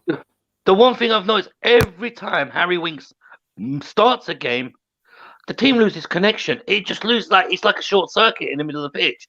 It's like the electrics just go off. Yeah. It's every single time. It's not a one-off occasion, Murray. It's not. Every time Winks starts a game, Paco Ferreira a couple of weeks ago when we got beaten when we should have quite easily won in Portugal. Winks had a disaster class again. It's not the first time. Ben Davies, it's not the first time he's been called out for his mistakes. Yeah. How many times do these players get called out for it? Yeah. And In a season, how many times do we have to call them out? And Davis's handball was just that was a joke. Horrible. That was horrible. That was the second goal. The second goal as well. And the third. Yeah. How easy did he get pushed off the ball for the second goal? How easy was it to get moved off the ball? He's supposed to be a left back. Use your body. Why? And he just lets him go past. Yeah. That was enough for me. It was just too much. No offense or anything, right? Yeah, but last night I went on my computer and I ran a few simulations. Okay. To see what the players, what they look like roughly, how they would act and behave. And no word of lie, the simulation which I ran, the Spurs team let in 2 goals in identical place on the inside post on Lloris's left-hand side. Twice. Same maneuver. And I saw the same maneuver today with my own eyes. And I was shocked. It's like deja vu. I mean, I'm looking at a computer simulation, which is not meant to be the real thing. I was just doing it for a bit of fun. But the fact was, with that same goalkeeper and our defense, the ball went inside. Now, fair enough, in my particular defense, I didn't have Winks playing. In the midfield. And I didn't have Davis on the left. But my point was that you cannot get beaten on your inside post. You just can't get beaten on it. Now, Golini, he let one in on the inside post, didn't he? Okay. Yeah. So we looked at that and we thought, Paco. yeah. So we looked at that and we thought, oh, well, maybe he's not as good as we thought he is. Lloris would have blocked it. No, it's not true. Lloris wouldn't have blocked it. I think something happens to the players when certain other players are on the pitch. They don't have that easiness. They don't. It's not easy for them. Everything becomes a little bit harder. Everything becomes a little bit more strained. Everything becomes a little bit more of a struggle. And then they're arguing and they're doing stupid things. It's all wrong. It's all wrong. I'm sorry, but the team's mentality today was not there. You could see it. Their mentality today was just all wrong. It was from minute 1 to minute 90. It was just wrong. And just as I said, I just can't see any positive today of today's result. Maybe it might shake the team up. It might shake the team up to realize, yeah, we won 3 games 1-0. We've won 3 games 1-0, and now then this happens. Yeah. Nah. The classic one, right? Yeah, is did we see Winks running around the way that Dele Alli has been running around when he was playing midfield? Nope. Right. Well, that says it all. Yeah. Winks, we look like Winks was just thought he was out for a Saturday afternoon jog, man. Do you know what I mean? The point is that the media, right? Yeah, 90% of the media is not going to go after Winks in any way. They're not even going to mention him. He won't even be a footnote. Trust me. It'll be Tanganga number 1, right? Davis number 2, and then Nuno number 3. Yeah, that's what it's going to be. I'm sorry, but it will be. That's why I'm personally saying, let's just give them all a chance. Let's not play tennis. Who's at fault? Let the people whose job it is to deal with whose fault it is, let them correct it. And let us see whether or not we've got the right management in that dugout. That's right. I agree. So this is the way to prove it. Because the way Jose reacted last season was completely wrong. Okay? Now, I want to see what Nuno's made out of. Because you need a defeat. You need a disaster in order to find out what type of character of manager you have. In a way, today, I think we saw a little bit of Nuno's character, Mr. K. Let's be realistic. Because we were 2 down, right? Player down. Yeah. And he's still so reluctant to make a change. He was still so reluctant. You're like, you know what? I'm thinking about it. No, but come on, Chris, don't you feel for him? His squad was already depleted. He's sitting there going, do I gamble and put on people that I really, really don't know what they're going to do? The problem was everyone knew what Gill was going to do. So that's the one thing he could have done something about. Yeah. I'm sure he still had one substitution in his pocket, right? Yeah, he could have brought Hill on. He could have brought Ndombele on. He could have brought any of the two creative players to see if we can just create something. Give us a bit of spark. And there was just the spark was not there. It was like the flames were extinguished. Even before Tanganga sending off, even before then, we were hanging on. Yeah. If I hadn't seen some of the same things from Nuno in the past at Wolves with his lack of ability to kind of generate attack in his tactics and his setup, then maybe I'd feel more sorry for him. But all I think today, what my concern is that today all it did was expose the weaknesses that we have as a team and the weaknesses that Nuno has as a manager. And that's because I mean, we've gone over that. I didn't see any attack from us in the first three games.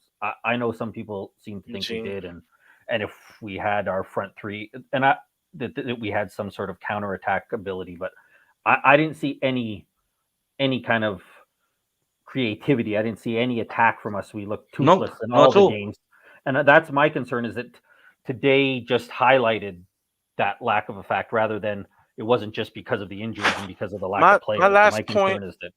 My last point, and then I gotta finally eat breakfast. I saw this in the last game. Was it Wolves? No, the Watford game, where we won 1-0, but I wasn't happy at halftime because of the creativity. And I was like, this is gonna hurt us when we play the big boys. Matter of fact, I was wrong. It's gonna hurt us in these type of games because with the big boys, you know what?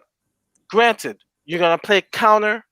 I get that, though. You don't want three holding midfields, three defensive, mids, playing in that type of game because, like I said, you have to have creativity. But I watched that game and we won 1-0, and I still left. Though I was happy, I was just like, we don't have creativity. I've been harping that. Throughout the summer, we need a center mid. We need a proper CAM. We need people to create. We haven't had that since Ericsson, Dembele. I mean, like we don't have it. So now I see today's game. I see the lineup. I see the game today, and for me, it's just, it's not the injury because some people say, all right, it's the injury to Eric Dyer. Even if Eric Dyer wasn't injured, I wasn't confident that we were going to attack. And as Bryce says, I had no confidence today until they put Gill in and Ndombele in. The attack was going to happen. That there was going to be service to Harry Kane. If it was going to be a service brought to Harry Kane, it was going to come from Lucas. And then I watched Crystal Palace because at the beginning, Lucas was trying to make something happen. But I knew Lucas was going to get tired. And Crystal Palace is smart enough to figure out, you know what? All these other guys are not going to be able to create anything for Kane. Lucas Moura is going to be the only person who's going to be able to do that. Let's mark him. I was watching it. Go back and watch the tape and notice what they did to Lucas, because the first 15 minutes he was doing something. I said, okay, all right, I think we might get something here. But as time passed, Crystal Palace got smarter, and literally until that first shot that Lucas had in the second half, I was like, we're not gonna get any attempts at all. We're not gonna get attempts at all. And it's the same complaint I had in the Watford game. No creativity. And going on forward, he's gonna have to find a way to play Gill and play Tanguy, because other than Lucas, those are the only guys who can attack the compact spaces that these teams are going to do against us, the Crystal Palaces. or be able to create. Harry Winks took took the corner today. Harry freaking Winks. That is not his MO. Harry Winks. And of course, the attempt was horrible. It wasn't that good. Harry Winks. You tell me Gil is Brian Hill is playing. He doesn't take that corner to put it into the box. It was Harry Winks, and so that's why I was livid in the beginning of this stream, because I was just like, you're basically telling us that you don't want to win. It was a negative performance throughout, Murray. It was just a negative performance. It was. Why does this sound so much like Jose's? Like, it was a negative performance. He didn't know when to sub. He was too late to do it. Didn't react. Didn't put attacking players on. This sounds like almost like a repeat of last year. I'm sorry, but it does. And I don't want to connect the two together, but it's almost going that way. I'm hoping this is a lesson. This might wake him up. He was at the end, right? Yeah. The camera focused on him. The game hadn't finished. And he was sitting there with his finger on his mouth, not knowing. I mean, that's basically psychologically saying, I don't want to say something. I have to think first. He's like, his brain is blitzing through so many thoughts that I could see it on his face. He might tear that team apart now. He might actually, instead of he might actually go in there and blow those players what they deserve, because after today, Mr. K, a lot of those players should actually hang their heads in shame and be embarrassed. Are we going to get to a problem? Are we going to get to a problem where Nuno is not going to see too much of a change in certain types of players' performances? He's put them on the pitch. He probably already knew what was going to happen. It happened anyway. And he's thinking to himself, well, the club ain't going to give me what I need. They're not even thinking about it in footballing terms. So he's going to become despondent himself, a bit like what Jose did. Jose literally, at one stage, threw away every football concept and said, right, all I care about is this final that I'm going to go for. I don't care about league position. I don't care about nothing else. That's why they sacked him. You know, they didn't sack him for money. They sacked him because he didn't want to push for the top four. And, you know, Levy turned around, got scared and thought, oh, my days, we're going to end up seventh, which is, well, that's where we end up anyway. Yeah, I know. So the point is that Nuno may get into a similar situation where he might just turn around and say, hold on, what have I got myself into? This club is not making footballing decisions. It's not. To be honest with you, it's like, it seems like the dressing room again is having it's the same scenario with every single manager we have. It seems to be the dressing room effect. The players just take control. I think Eugene, that's it. If you look at Eugene in the comments, right? Yeah, are we still going to trust Nuno? And I think to myself, as much as we're angry and we're disappointed, I think we have to for now. I think we have to look at the overall picture and say that there is what some people say is a rebuild, whatever that means. But we have made a significant difference. We just need time. And we expect, I mean, come on, we had to expect at some stage for the fairy tale to end a little bit. And I think today was it. Not in a way like that. Look, I don't mind losing 3-0, right? But as long as you put a bit of effort into it, show a bit of spark, show a bit of fight.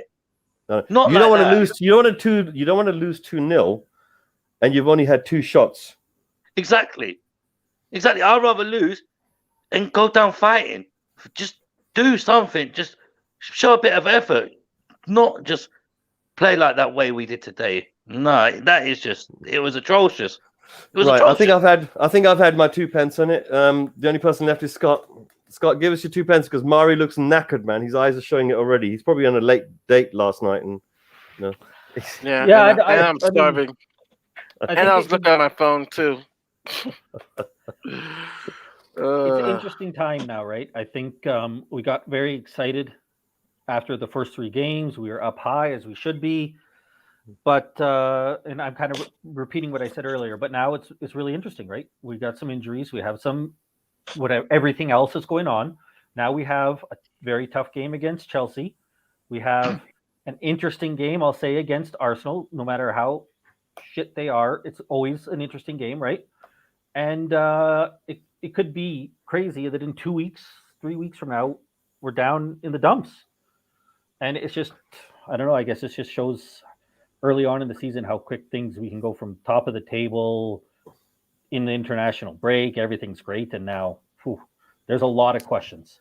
And I'll say now for Nuno, we've said a lot that he's had a lot to deal with. Well, now he has something else to deal with because this really could be a real early season test of what he does, how he gets us through these next couple games as well. I'm not even, I'm forgetting about Ren and all that stuff, right? So it's going to be a real interesting time. And I'll try to take some of that Will Stewart positivity because Mr. K isn't giving it to me like I normally rely on him for. But thanks, Mari, for having me. I have to run. I hear the kids upstairs screaming. Scott, you missed my rant earlier, bro.